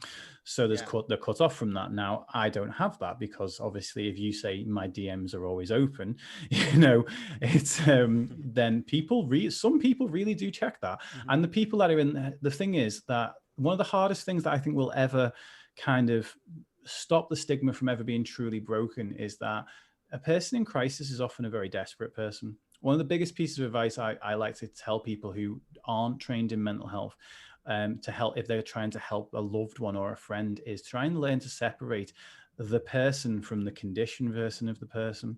Because, like, for example, there's three different versions of me, I guess, that people think of bipolar as being two, and people forget again there's a person in the middle. There's the full-on hyper, like bouncing off the rails version. I basically say it's like Tigger and Eeyore in the same body, essentially. Like there's the bouncing off the walls version of me that thinks he can do no wrong and is definitely going to save the world from mental health. Definitely. That's manic me. He's actually quite dangerous. He's not he's got some dangerous ideas. Well, he's got dangerous ideas, and the fact that he thinks I'm indestructible. Like I used to really actually love Juggernaut in X-Men. I was massive as a kid, and I was massive as a kid, and Juggernaut was like, I'm unstoppable, and I was just like, yeah, that's what I feel like when I'm up there. But basically, and then there's the version of me that's low, which thinks I can do no right, which is that's the polar opposite. But the majority of my time, I live as someone somewhere in the middle of that, who, like any normal human being, thinks that some of the stuff he does is good, some of the stuff's not so good, and some stuff, and it basically, like, think about it like that. Now, I know that when I'm in this low position, that if I'm desperate for help, some of the things I can say to another person, like when I'm showing my desperation, they're the exact type of things that are going to push a person away. And if you shouting at someone, like when they're not quite getting you shouting at someone that they don't even care about you, they don't give a shit about you, whatever it might be, or you're never there to support me, or anything like that, which is the bipolar brain goes into that black and white thinking. People with BPD go into that so much quicker as well. So a person with extreme anxiety might not even be able to hear the words you're saying to be able to engage with him. And that's the thing, is so if one of those people comes to me and I know that actually this requires a level above me, this requires someone in a helpline or whatever, the problem with there is two parts to the stigma. One is that not as many people are trained to deal with that and realize this person's in crisis. What they've just said to me is their condition talking, not them. Therefore, I'm separate from it. I don't know what it'd be like if someone in my direct family did it to me, because I'm not on the receiving end of that. I'm usually the one bloody giving it. Not so much anymore, but historically. And but like that person, the stigma could be there for that. The other reason the stigma could be there is if I know that person that I'm speaking to needs more than what I can do at that moment. They need someone that they can get on a helpline that will give them one-to-one attention for as long as they need it. We'll then set up a long-term care system for them. Like, if I as I said to you near the beginning of the call, like one of the things I'll do is, if I've got someone who's got bigger problems than what I can help them with, I'll help them to get that help. Now, if a person's not in crisis at the time, they're quite grateful and rational about that. when a person's in crisis, they're not, because they think they already feel like they've been fobbed off a million times, and they feel like you're just fobbing them off as well. Yeah. So it's it's difficult. Mm-hmm. And you've talked a little bit about a lot of the struggles that you've had, your own ups and downs. What as someone whose job it is to coach other people in that regard, what do you do to coach yourself or to try to keep yourself in that right frame of mind to give that coaching? Do you know what? I'm a bit lucky in one department that, really speaking, no matter where my brain is at, no matter where it's in the up or it's in the down, there's something that just normalizes it about needing to be there for someone else. Mm-hmm. And that's the thing. It's like, historically, when earlier in the relationship, when before my wife understood my condition so much, she wouldn't know where the triggers were and all the rest of it. And she quite often, she just thought I was being a pain in the arse, to be honest. So if she triggered me and she didn't agree that the thing should trigger, she'd just keep on going for it, which was not helpful for either one of us. But then I'd lash out back and stuff. Now, what always, weirdly enough, is the second I actually upset her and she was upset with what I was doing, and I could see that she needed someone to help her, like, I'd snap out of it. Mm-hmm. And this is a really bizarre thing, because actually most people who've got mental health will have at one point in their life found something that snapped them out of it, which is a very uncomfortable thing to talk about, because that suggests you can do it all the time, which is not true. And I've worked with people with OCD that have been off to, like, one of them went off to Ethiopia, and his OCD was around cleaning. And he said after about 2 days, he said his OCD was just gone until he got home, because his brain just accepted that this is the situation, and right now we need you to be okay. Yeah. And the same is true. Like, I've been in sort of really bad depressions, and I've had a client that I've had to deal with. And if it's one of my clients that I've been with for a while, I'll often say to them at the end of the call, I'm sorry if I wasn't 100% myself today. I was struggling, and most of the time they go, oh, I'd never have even known. So that's one side of it for that. So for me, it's more like what I do when I'm not. This comes back to the whole pull yourself up by your bootstraps thing. I'm better when I don't want to be too busy, because no one wants to be too busy. I love being too busy. Again, I go quite manic when I'm too busy. I like being too busy for a little bit. I'd much rather be too busy than not busy enough. And that's not from a financial point of view. That's from my mind, where it goes when I'm not busy. Because my mind's just literally waiting to tell me that everyone hates me and that I'm worthless and all the rest of it. Yeah. Now, but what I will say is the biggest tool I ever got that really helped the most with my bipolar comes down to beliefs. And as a kid, as I said before, you're either, it's, I'm either up here, feeling like a succulent strawberry, or I'm down here feeling like a rotten spud. It's like, that was what I thought it was at the, when I was a kid. I thought it was that or the other. And I'd tell myself that. And I'd often tell myself, I'm always like this when I was feeling at the bottom, but I'd also then tell myself, oh, well, this is not going to last very long. This is going to come crashing down when I'm at the top. My inner coach, my inner dialogue essentially perpetuated these to be longer and made sure that these were shorter. It made the condition worse. Right. And as cliched as it might be, the phrase, this too shall pass, which was taught to me by a primary carer that I just randomly ended up getting an appointment with once upon a time. That's been one of the things that is the most powerful to me. And that might sound like really like nothing, but ultimately it all comes down to how long you've got to hold on to the thing for. If you've got to hold on to that thing for 5 minutes, it's not so heavy. If you've got to hold on to that thing for 5 hours, it starts getting heavy. If you think it's always going to be like this, it becomes unbearable. Yeah, that's very powerful words. I'm going to completely undercut that right now by asking, you used the phrase succulent strawberry. Was that the word that your chat tried to get you to incorporate into the interview? Know about this. I do know about this. I was wondering earlier on when you said supercalifragilisticexpialidocious, whether that was the word. You're not supposed to know about it. Okay, it was. You put it on your Twitter, man. I can't not know about it. Did I? I think did I put it on my Twitter? Well, I don't know how else. I don't know how else I would have known about it. I put it as my Go Live notification. maybe that was it. Yeah. It's Mounty who's just in he was in the chat there. Yeah. I've told everyone that they've got to send me the because he's literally in all of my communities. Right. He's one of my best friends. Shout and I'm interviewing him soon, and he knows obviously about this game. So I've told everyone that for that one I can't have them suggest them on stream because I know he'll be watching. Yeah. But I'm currently 8 out of 10. 8 out of 10. So they suggested 10 things, and you've already said 8 of them. Yeah, actually, no, I've not. I would say, sorry, no, 7. Oh, I didn't get that one in, and I obviously can't just say I didn't get in such and such in there.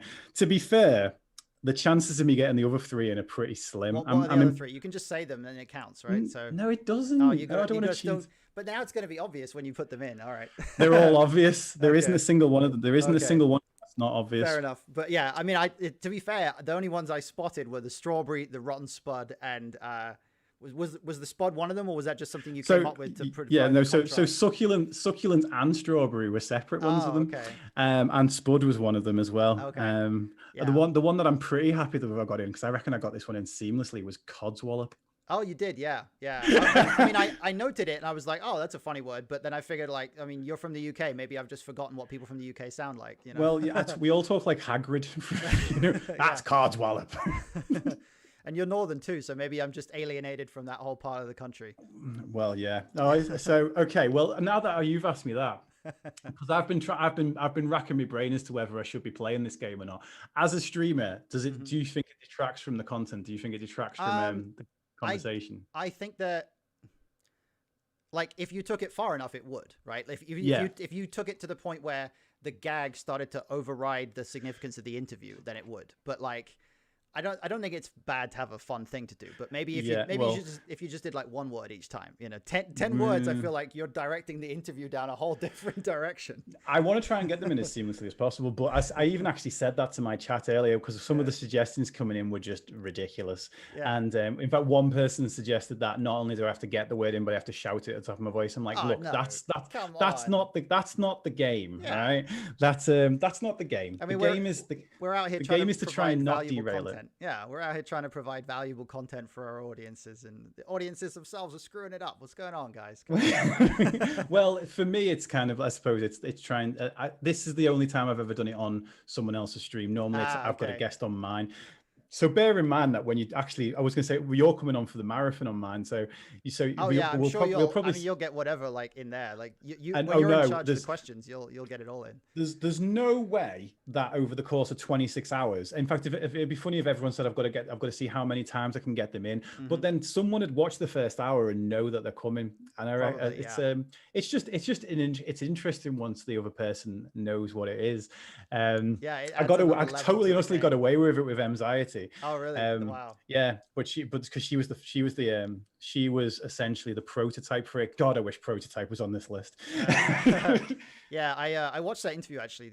So it was a great interview, great job. And I think it's what strikes me is that looking at anxiety, she's one of the mental health streamers that like she helped me a lot when I first started out. Right, a few months ago, I remember like sending her an email, getting some advice from her about how to make this work, how to make the stream a success and things like that. And I think what I've noticed about Twitch since getting into the streaming space is I really feel like there's a sort of there's a core of like mental health streamers that I think there's, it's a really dedicated group of people that is really doing a lot of great things in terms of putting content out there that's really helping people. So I'm curious, maybe in terms of what you take away from other mental health streamers and how you use that kind of community to boost what you're doing, because obviously we're both part of that community.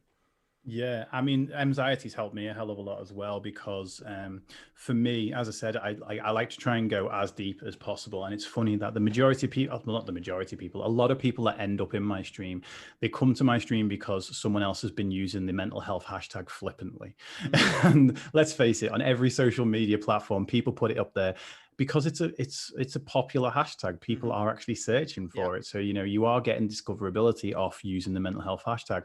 And so many times people have come into my stream and said, oh, I actually tried to talk about this to another mental health streamer, and they just basically didn't want to talk about the heavier stuff.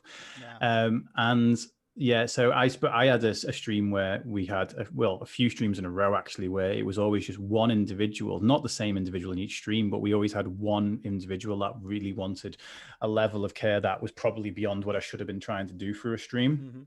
And I had to kind of go away and figure out what I was going to do about that, because it honestly made me think that I don't want to stream. Like and it happened, that was my first big doubt as to what am I even doing this for. But I actually weirdly spoke to her the very next day, which was really handy. And I said to her, like, what would you do? And she basically put it down to a three-stage thing. It's like, just make sure the person feels heard, which is what I do, first of all. What was the second bit? No, I can't even remember what the second part was now. But the third part was talk about what we can do in this situation. So say, this is what we are able to do in this situation right now. Like this, I'm a streamer, and I'm a streamer. I'm in streamer mode right now, and that's the thing, because I suppose because I work as a coach, I do one-to-ones with people.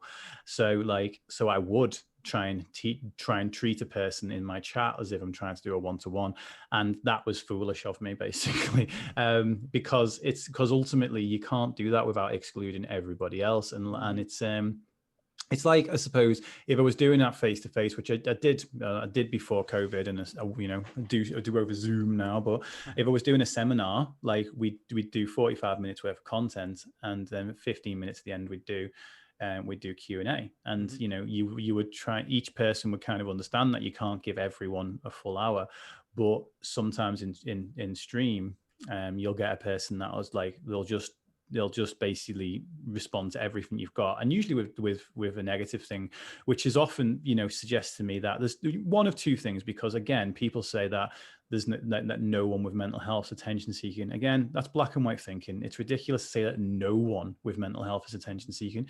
You get trolls that love attention. You get a troll that loves attention that happens to have a mental health condition, and now you've got a person with, people with mental health conditions are human. Therefore, the same properties that can apply to any human without mental health condition can apply to a person with one. Yeah. But so it's either that or the person's currently in crisis. If it's either one of those two things, I'm not going to be able to help that person through a stream. One, because if they're attention seeking, they're going to be just trying to disrupt the chat, and they're going to be enjoying the fact that they're going to be trolling, basically, but trolling by using I'm trying to word this carefully, because I think the amount of people doing this is very, very tiny, but I do think it exists. But they're using phrases and things that they know will have to incite a response from the streamer. And it's the same as, like, people use vulgarity for that. People use sexuality for that. So why wouldn't a person use mental health for that? But if that is the case, then you're not going to be able to help that person anyway, because they're not there to be helped. They're there to be disrupted. But if they're in crisis, they're actually they're there for a level of help that you can't get. And the reason I struggle with that is because I do just want to help everyone, it's like, and that's what I was trying to get across. I'm really trying to get across to these people. Look, again, the same as when I say I'm trying to pass someone off because they need help beyond what I'm doing. I'm not doing this because I can't be bothered with you. I'm doing this because you've come to me for a level of help that I can't personally give you. And I respect you enough to not make you waste your time with me when you could be getting help somewhere else. This is what I need you to do. I hope that people go to that. And that was, it's just, I've been literally learning streaming as I go. Like I came on to play some games on a Sunday night and just chill out, and that was what I started for. And then COVID hit, and then I was like, oh, I suppose I'll do one day in the week. And then then it turned into what it is. The same as I accidentally became a mindset coach. It's like it turned into what it is, and I'm like, holy crap, I'm actually doing this. What I love about it, I'm actually doing here in Twitch and through Discord. I'm doing what I always wanted to do in real life. Before this, I had a gym thing called Matter Over Mind, where we'd have an hour of physical training followed by an hour of mental chat every single week. Cool. I ran it for free for 18 months. And the thing is, just like it got so much kind of like local hype in like Southport. I don't even know what Southport is. It's a very little town near Liverpool, a little seaside town. It's like Blackpool but tiny, and it's like, and slightly more classy, only slightly more classy now. It used to be a lot more classy than Blackpool, but I ran it there and it got a lot of local press and everyone loved it and all the rest of it. And we had more people than I could actually literally get through the door in the first few weeks. Wow. And then it became one of those things that people were like, oh, it's, you know, it's free. How good can it be? Or it's like, and that's the thing, is there's such a catch-22 with free stuff, you know. People think of it as priceless as worthless rather than think of it as priceless. Yeah. And and that again, I've gone off on another bloody tangent, but ultimately I learned anxieties has done me a lot. Your even watching yours and seeing the structure the other, like recently as well, has been quite nice. I like the way that you break it down into like the sort of, you know, you have a guest, then you break off for the AMA, and then you break off to game. I struggled to go to games in the past. I've just literally played Hades for 2 hours before I came in here, so that was great. Nice. 2 wins as well. I'm actually getting good at it. I haven't played Hades yet. I might have to get on that. It's great. And as well, there's a friend of mine and Mounties, who I mentioned before. Mounties not a direct mental health streamer, but he's helped me a hell of a lot. And a friend of mine, Alan, who runs Just Man Up.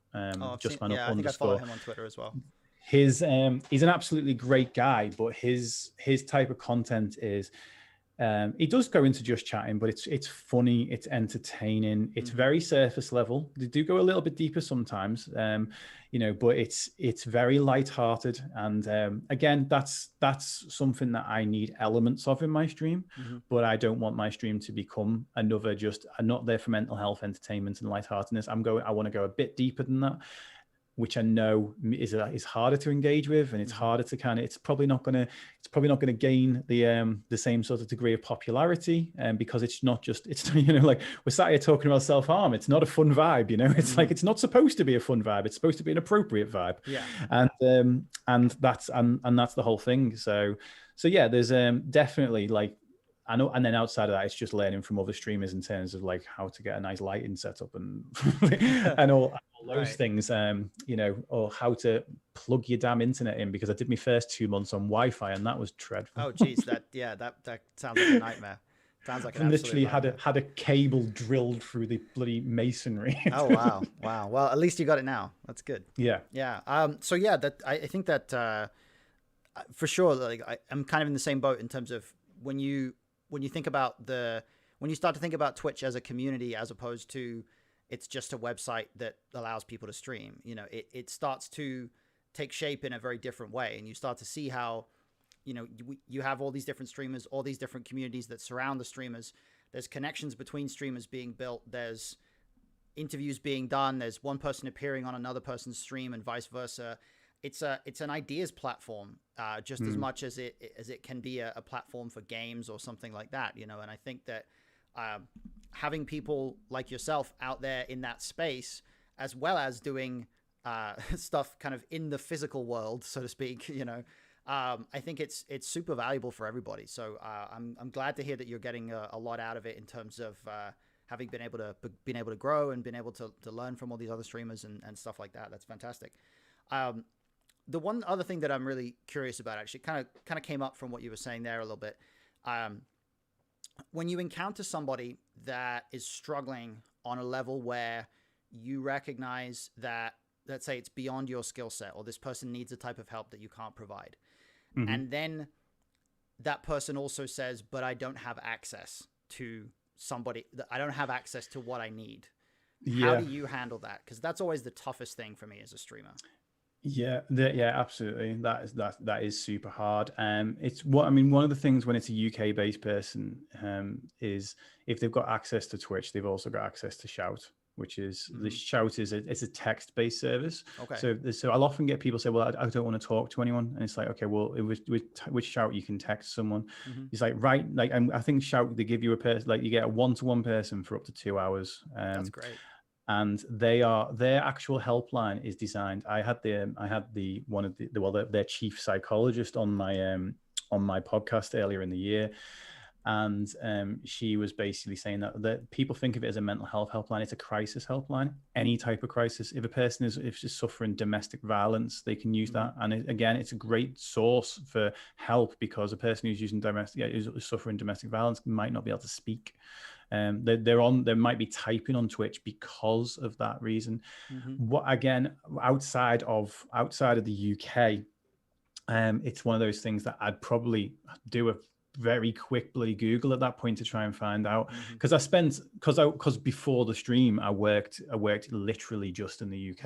Right. I've got an entire bloody bucket load of phone numbers and stuff in a thing just down there. That's great. And all resources for whatever a person is going through. But the primary ones that we actually do use a lot is Shout, and another one being something called Hub of Hope. Hub of Hope is basically, they refer to it as the Just Eat of mental health. You put in your postcode and you find out what's available in your area. Chances are they're not going to be crisis things. They're going to be things that you can go to at a different point. But they are quite useful for that.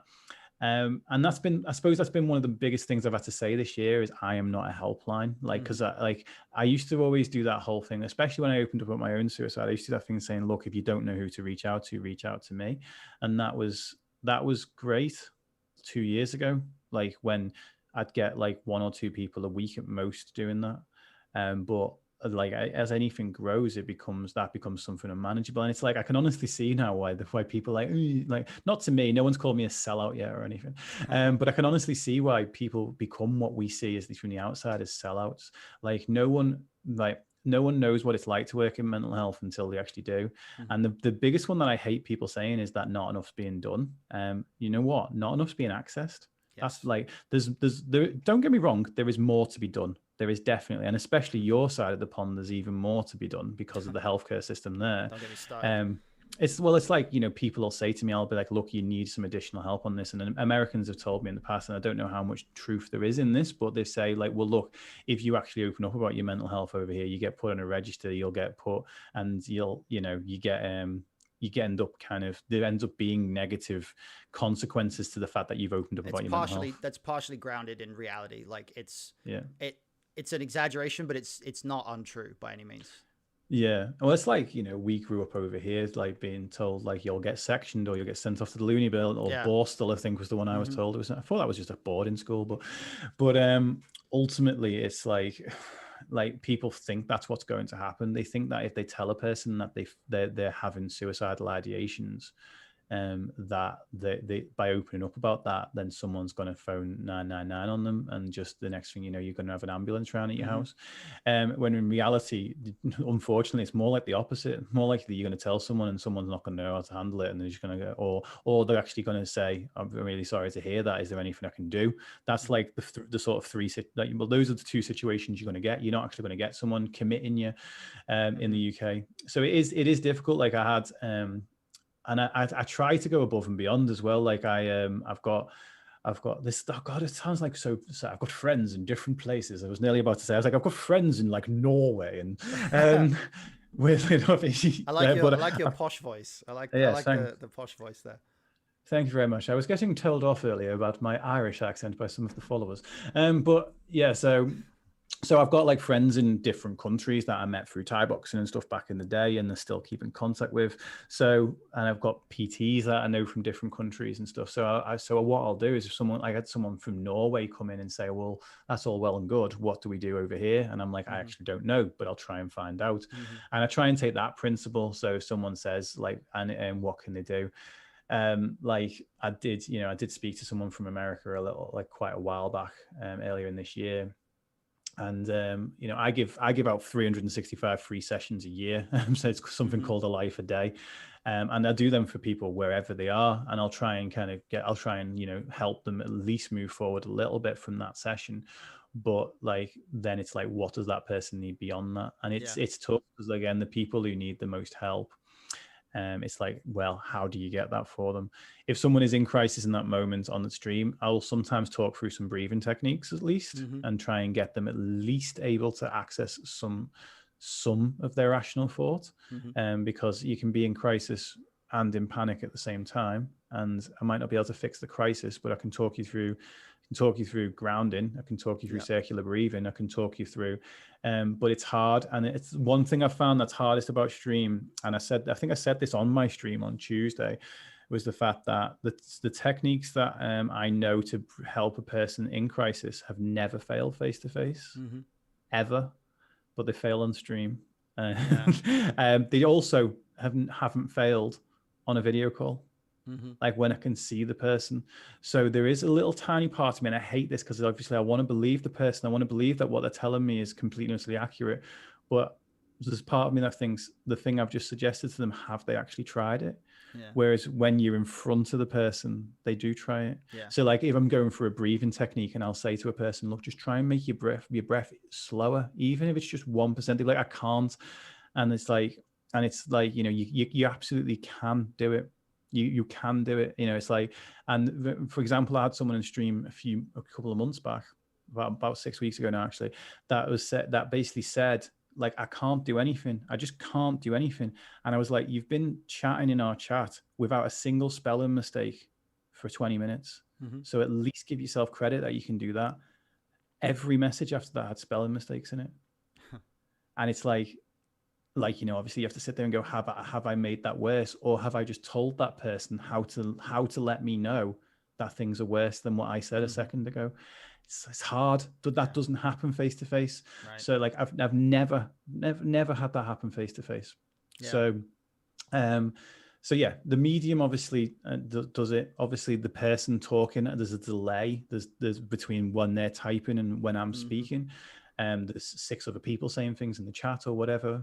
But so there are other elements, but it's finding your feet really, and it's figuring it all out. It's new frontiers, you know, like as you know, as we've talked about anxiety and yourself and like, you know, and a few others. There's really not that many doing it. So it's there's a few people that have started mental health streams, and I've tried to kind of get into like, well, actually, there's a friend of ours, Smokey, does really well. But there was one called Minds Online that I was really excited to see where they went with it, the UK-based ones, and it just it fizzled out after a few streams and stuff. And it's like, and it's tough. I mean, I can get it because there are streams that I come off and I go, what am I doing? Like, and there are other streams that come off and I go, that's what I'm doing. Yeah. I know that feeling too. Yeah, it's a funny business to be in. I want to kind of revisit a couple of comments from the chat actually, because I know we haven't. I think everybody's been kind of hanging on your every word, so we haven't had a ton of questions. Haven't had a ton of questions rolling in, but let's go back to Commodore's comment to these people. The people who are like downplaying mental health or on Twitch. He says to these people, mental health equals ear licking ASMR. That's funny. Yeah, I've definitely scrolled the mental health category on Twitch and found a lot of like, that doesn't seem like very mental health related. But yeah, that's for sure accurate. On the plus side of that though, I've spoken to a bunch of people with anxiety that find ASMR streams. Yeah, to be I'm certainly not dismissing that ASMR can be helpful. It's just like when you see someone's stream layout and you kind of see the chat that's going on and you kind of get the vibe. You can kind of think that it doesn't feel like a mental health stream sometimes. So it's I know exactly what you mean. It's kind of like I think it's the ear licking part that's more like the signifier of that it's not the mental health, but nevertheless. I've not actually come across an ear licking. Oh, there's some. There's one that I don't know. There's all kinds of things when it comes to ASMR. Although we can go to ASMR strange... now. Oh wow, you've even got like a sound thing. That's cool. Yeah, I got retargeted with an ad, didn't I? I want to also say thank you to Mozzie in the chat who hosted me, which is great. So thank you for that. And Squidly has a question. What advice do you have for a burnt out student who has been struggling with their motivation daily? Okay, so so burnt out. First of all, you can't breathe in all the time. So, basically the way I try to describe balance is, we often think of balance as being like this perfectly weighted out set of scales. So like the person there might actually be like, okay, I'm working hard, but like I'll go and do a bit of work and then I might have a break for a snack, or I might have a break to play some games. And it's like, if we're doing that, sometimes it's periods of, I think balance is a lot more like a seesaw. You have periods of push and periods of pull. If we're on a seesaw and you basically try and keep it balanced, no one's having fun. Whereas if you know, moving, it's good. So you do go to more extremes, which can leave yourself open to burnout quite a lot. Probably what he needs is some full on rest time. Now, he's not going to want that because he probably doesn't feel like he's caught up with everything. However, this is why I say you can't just breathe in all the time. It's like you have to breathe out. You have to release it. You can't just push harder. And one of my favorite analogies on this is that the mind's like a muscle. Like if you think about a muscle, if I just sit in this chair forever, eventually my legs will atrophy and they won't bother working. Right. So if I do too little, if I just rest with them, they won't bother. They'll be like, well, Dave doesn't use us anymore, so what's the point? Whereas if I just go in the gym and slap like 100 kilos on my back and just squat indefinitely, I'll feel pretty alpha for about 5 reps. Actually, at the minute, probably 3. But I'll feel pretty alpha for like 3 reps. But if I had to do that for infinity and keep pushing, I'm not going to get anywhere. When we're trying to train a muscle, it's not just periods of work, it's periods of work and periods of rest. The two is the case. The exact same thing with your mind. If a mind is feeling overworked, you can't just overwork it past overwork. It's like, if that's the case, the other thing I would say is, if he's lacking in motivation, I say that there's no such thing as motivation, there's only momentum. And momentum makes things more difficult or less difficult. If you imagine, like, again, I'm going back to scales. If your momentum's high, the things you have to do become smaller.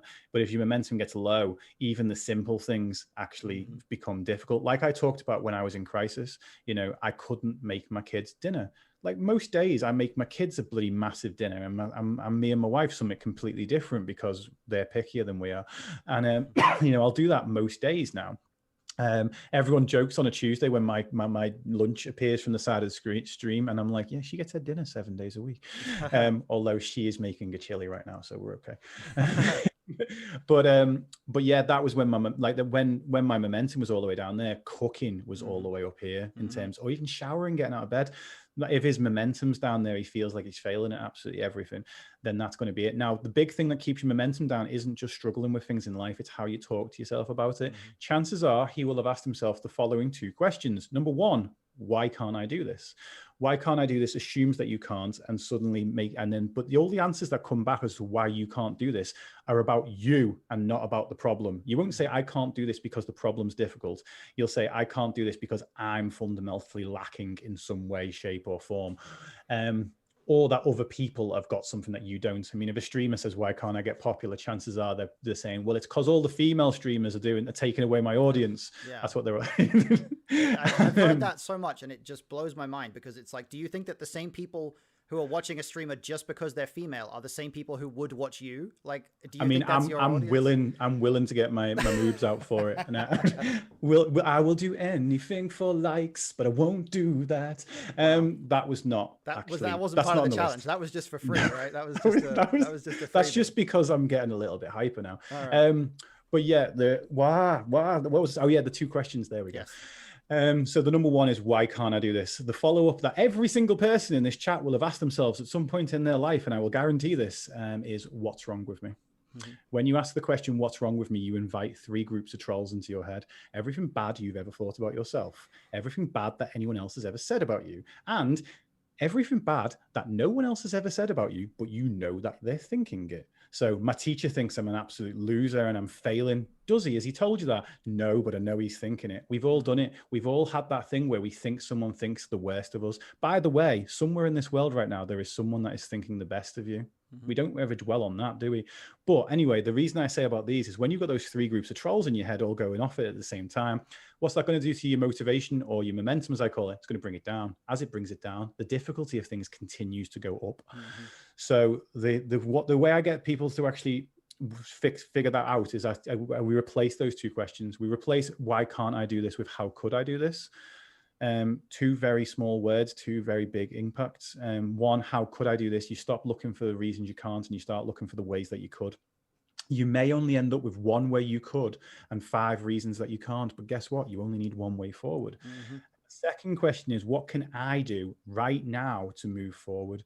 Now, that is probably one of the most empowering questions I ever get anyone to ask, because two things: what can I do? Right. First of all, we're always brilliant at giving advice to other people.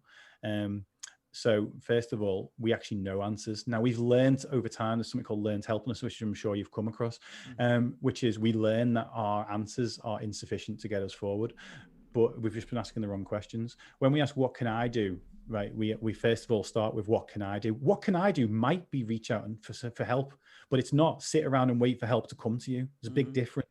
So like, it's like, if you're thinking, well, I need help from somebody else. Okay, cool. Do they know that? Go and ask that person, and don't just put it out on Twitter. Don't just put like, I'm struggling. Go and speak to, like, because there's 3 people in your life that you probably want to hear from, not the people on Twitter that are just going to say, you okay, hun? And then you say, oh yeah, just DM me. And then you end up telling a person your entire drama, but that's just some person who's a nosy little bugger. Now there's 3 people, and the chances of them 3 people seeing it might be your mum, might be your teacher, might be your boyfriend, whatever it might be. Those are the people that you want to go to, because putting it out on Twitter and hoping that one of those 3 sees it, no. So if you need help from someone else, ask. But the right now part of it is the moment that we're in is the only one that we can actually possibly impact. We can't impact what's coming unless we prep for it, and we definitely can't impact what's been. So we can only impact the moment that's in front of us. So the right now does that. But the secret thing that is hidden in that, and I call this lazy coaching, is I don't know everything about the person I'm talking to, but they do. So when they ask themselves, what can I do right now to move forward with this? What they're asking is, given the amount of money, the amount of time, the amount of energy, the contacts I have, given my context in life, what can I do to move forward? So I can get a person to ask themselves that question when I've only been speaking to them for 15 minutes, and full on Inception style, they'll come up with the answer for themselves. And then when they do that thing, then they start beginning to feel empowered again, rather than, why can't I do this? Was that a short enough answer? That was a great answer. It's a fantastic answer. We've got a lot of love for you in the chat. Mozzie says, my mind is getting blown away from how much knowledge just hit me. Mounty says, love seeing mind-blowing conversations on Twitch. Yeah, absolutely, man. Love it. One other point from... I call them headshots. Headshots. Oh, good. Yeah, I like that. I'm bringing it back to gaming. I only made that decision yesterday. Nice. I like that. So Mozzie also says, does he have any advice for having the courage to publish songs? And that, if you don't mind me asking. So Mozzie's a musician. He's writing songs, and he's trying to build up the confidence to publish them and put them out there. Okay. Yeah. Okay. You're probably not putting them out there because of fear of what other people will say, right? You're fearful that some people won't like them. First of all, some people won't. Soz. However, when you protect yourself from criticism, you also protect yourself from impact. So you protect yourself from actually, so like, if let's say I said to Matt earlier about putting stuff about politics, and I'm really happy to hear that he's not been trolled on it yet. But like, okay, when you protect yourself from that, you protect yourself from putting your opinion out into the world as well, which your opinion might actually be somewhere in the purple rather than the red or the blue, might actually be more centrist, might be more rational, might actually help a person go, actually, you know what, that makes sense.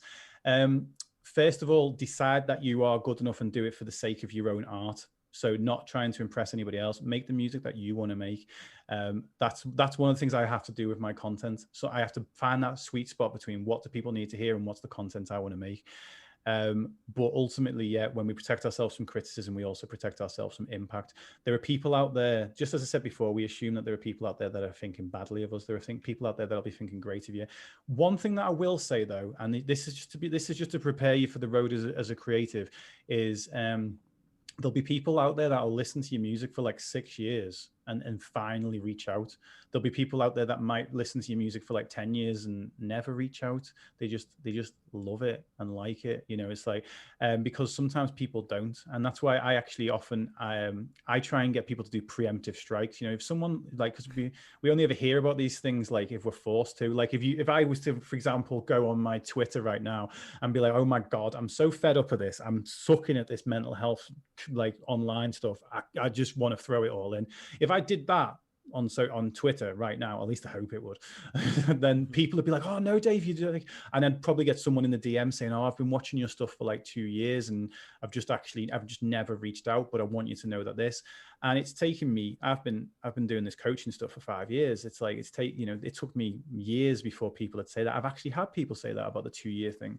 So yeah, it's down to you deciding that you're good enough. Now, the good enough is good enough to go, not the best you're ever going to be, because the thing is, even with songs, it's similar to like content, right? Some content isn't like perfectly done when you release it. It's like, okay, yeah, you do get people's feedback, you do see how people respond to certain things, and then you learn.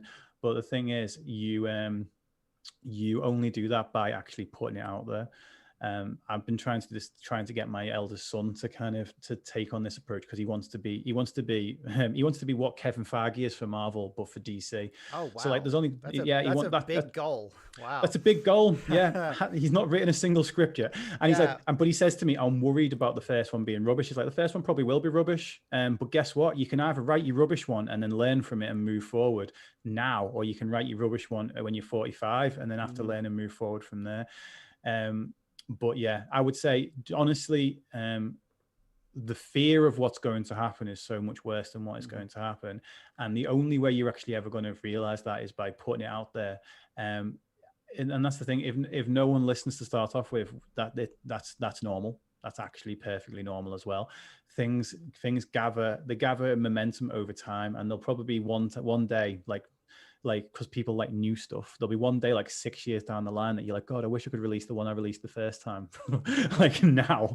And things like I'm a musician myself, and I'm not a failed musician. I've got to play people down the aisle. That works. That helps.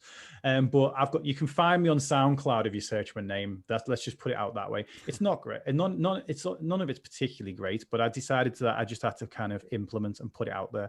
I had the same thing with self-help back in the day. Is I'd read all the books and I wouldn't do a damn thing that was said in there. It's not power. Knowledge isn't power, it's potential power. It's what you do with it. Creativity is not power, it's potential power. It's what you do with it.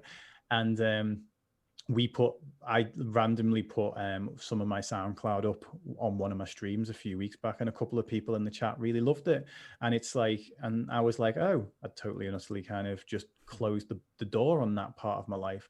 The music industry, but back when I was trying to get into it, like it was hard, there are people out there, like, just like we talked about personal trainers before, that they don't want you to take their piece of the pie.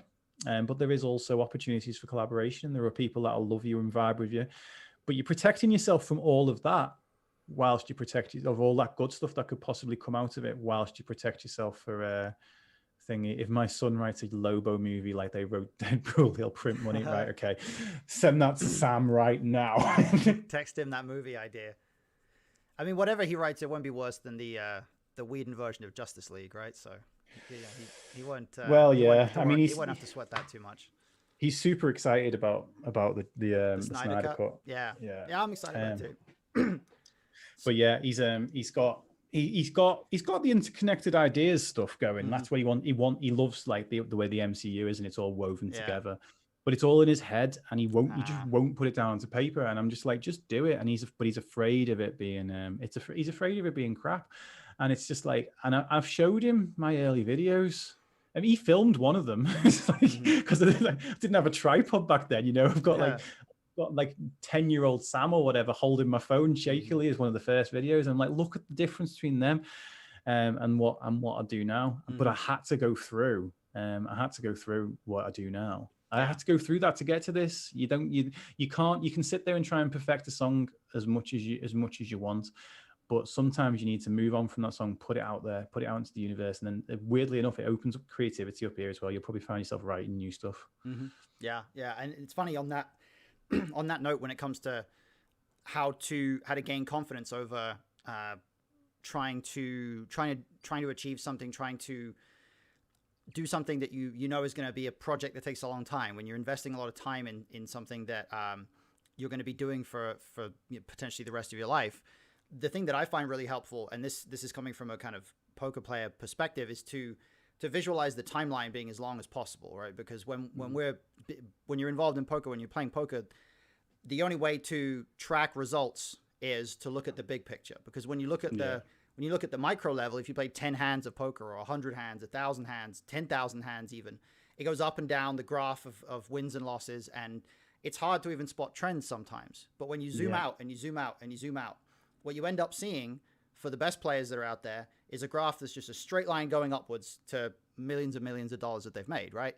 And that straight line, that visualization of a graph going upwards over time, the only thing that could have made that not happen is if they had quit when the graph looked bad after the first X number of hands that they played, right? When it looked like the numbers didn't line up and everything, it seemed like things weren't going well. If you quit at that point, you don't give things the chance to develop to the point where you actually see the long-term timeline. But when you keep going, when you improve consistently and you focus on the process, the end point, it allows you to zoom out so much that the ups and downs that you went through along the way don't feel as significant anymore because you have that bigger picture vision. So Mozzie, I hope that it seems like all this stuff has been useful for him. So I'm glad.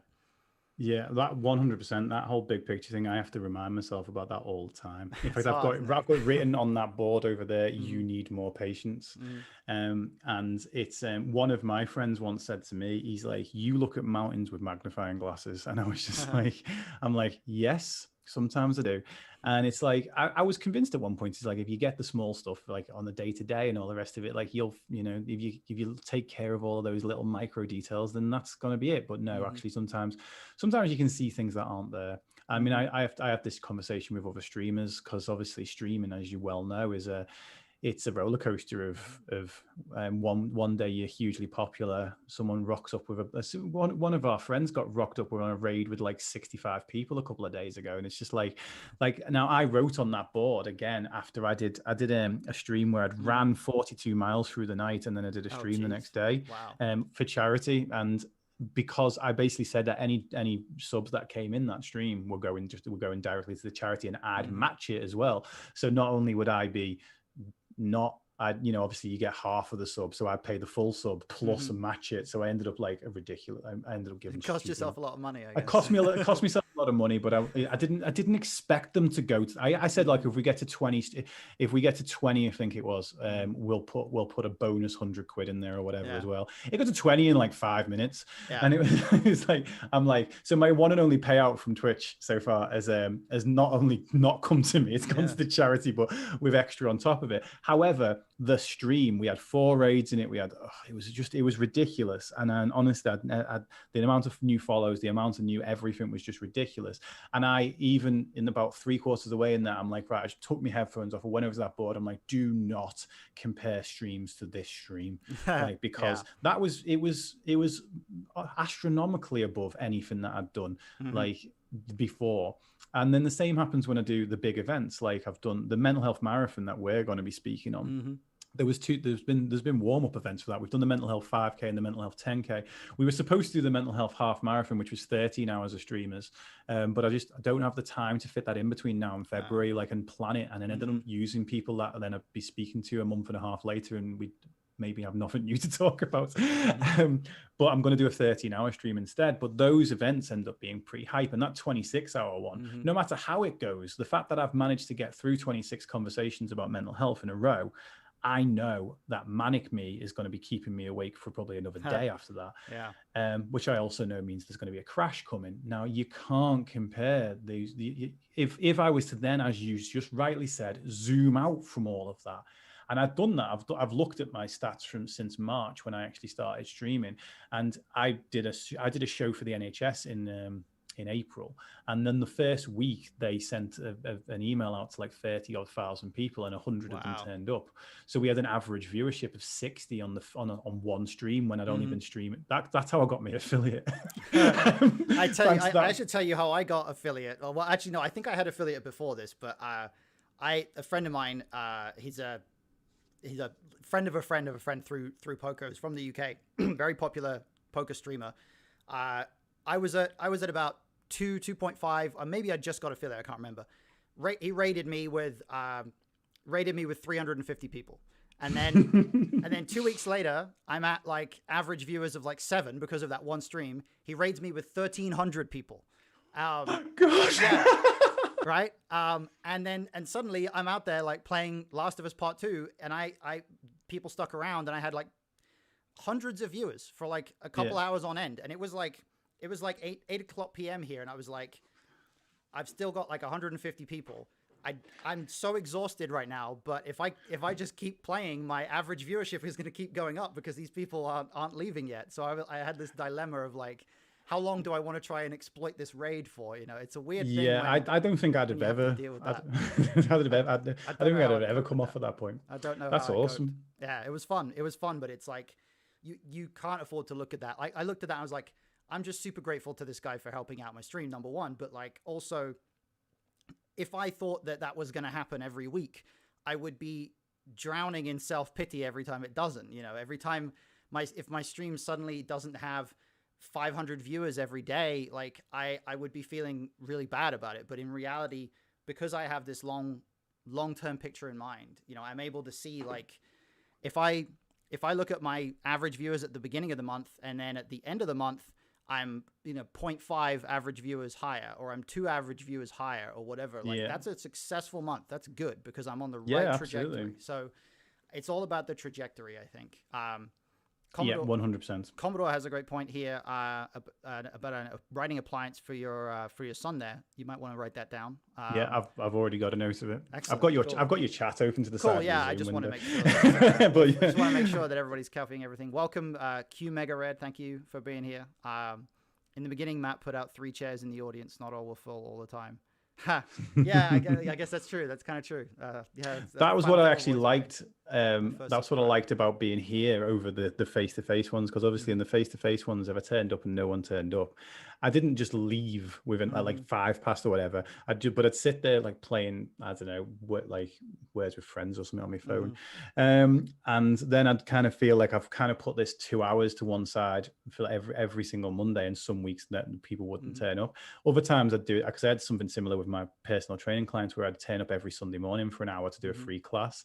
In the end, I started just checking the night before how many people were in. That was all, just so I knew that I wasn't turning up for no one. But with this, it was like, okay, well, if no one turns up, I go into a game.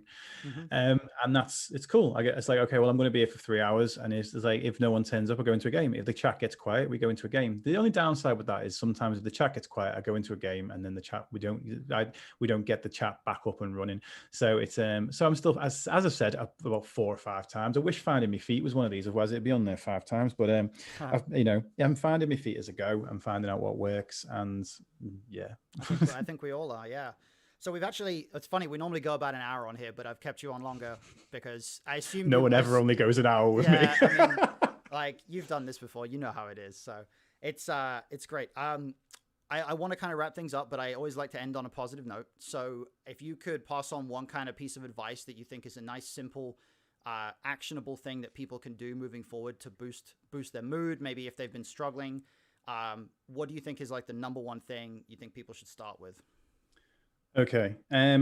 So the one thing I think is that we all need self-care. And the way I suggest about self-care is to write yourself what I call a takeout menu. And the reason I call it a takeout menu is I don't want your self-care list to be a to-do list. It doesn't need to be, I need to do all 30 of these items before I feel stress-free today. It's an idea list. We don't get the kebab shop list out and say, oh my God, I've got to eat 30 different kebabs before I've had my dinner. We pick one thing. So we treat it as a can-do or could-do list rather than a must-do or to-do list.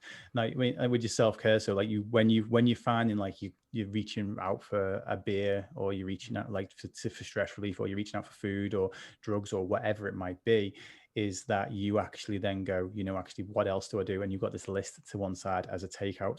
However, I want to go in a slightly different direction if I can, and I've just got to try and find the words. Let's see if it's on here. All right. We will what this is. Yeah, it's not on that one. It's got to be on one of these two. If I search for the word weak, I should be able to find it. No, it's not in that one. Okay, it must be in this. I always thought I had these in my phone. Everyone wait with bated breath. You're You're delivering a lot of hype here. There we go. Okay, there we go. Okay, hype. so what I would like to finish with is a poem, and what some of the things that we've said today. I won't do the big long 4-minute 20-second one. You can go and find that on my YouTube. But this is a poem that is going to relate to a lot of what we talked about earlier, and it goes a little something like this: You are not weak. The journey is just difficult, and someone somewhere told you that it should be easy. And when it wasn't, you believed that the problem was you. You said, why can't I do this? Or maybe even, what's wrong with me? But the problem was never you. The journey is just difficult. When we ask why can't, then we see only problems. But when we ask how could, then the solutions emerge. Solutions that emerge from your mind. A mind that is strong, that is resourceful. You were never weak. You were just tricked to think that you were. You were asking the wrong questions and as a result, getting the wrong answers. The journey is difficult. Yes, it is true. But you are formidable and there's nothing that you can't do. Wow. Very powerful. That's the first time we've had anyone read a poem out loud on the stream. It's the first time I've done it on stream, I think. Oh, well, I'm glad. There's a first time for everything. That was fantastic. So thank you very much. I usually let my YouTube videos do it. Yeah. I'll do it like that's my running an ad. I'll just be like, there's a video of me saying something inspirational. I'm going for a pee. All right. Well, on that note, thank you very much, Dave. I really appreciate you being here. I look forward to our mental health marathon in February. Obviously, it's a way away yet, but a lot to look forward to. A lot of good conversations coming up and a lot of hard work on your part. Well, I really should start planning, I suppose. I'm getting there. I've got like 8 people sorted now, so I've only got like 18 left to sort. Yeah, you still got 3.5 months to go. You should be fine. That's gonna come around quick, It like will. honestly, I know how quick we've got to this point, but yeah. All right. Thank you very much. It's been great. Actually, it's been great chatting. Cool. Well, and, likewise, it's been fantastic to have you here. I'd love to have you back at some point down the road. Yeah, definitely. Fingers crossed. By the time you come back, the chat will be 3 times as big, and there'll be 500 people back in here. But who knows? We'll see. And I won't be trying to fit in 300 words. Yeah, you don't have to do that next time. I busted you, so we don't have to We've done that once. We've done that once now. We can't do that one for Matt. All right. Well, thank you everybody for being here. We're gonna hop into a game. We're gonna play some Marvel's Avengers in just a minute. But I'm gonna hop off the stream and then back on. I'm gonna take a quick break and then I'll be back in a few. Dave, I'll let you hop off the Zoom call. So thanks again. All right. Take care. Catch you later. Bye. See you soon. There we go. All right, guys. Well, thank you very much for joining me. I appreciate Mounty. I appreciate Mozzie in the chat. Everybody saying this was awesome. I like it. I am glad that you guys enjoyed it. Let me go back to my just chatting Zoom screen. Oh, wait, that's not the same. That's not what it's supposed to be. It's supposed to be like this. A little bit bigger down there. There we go. That's about right. That's okay, right? And then, yeah, there we go. All right, guys. So, like I say, we're going to go into Marvel's Avengers in just a minute. I'm going to take a quick break. It's getting really warm in my office. I don't know why I'm wearing 2 layers. It is like boiling in here, but I'm going to take a quick break. I'm going to, grab something to drink, come back, and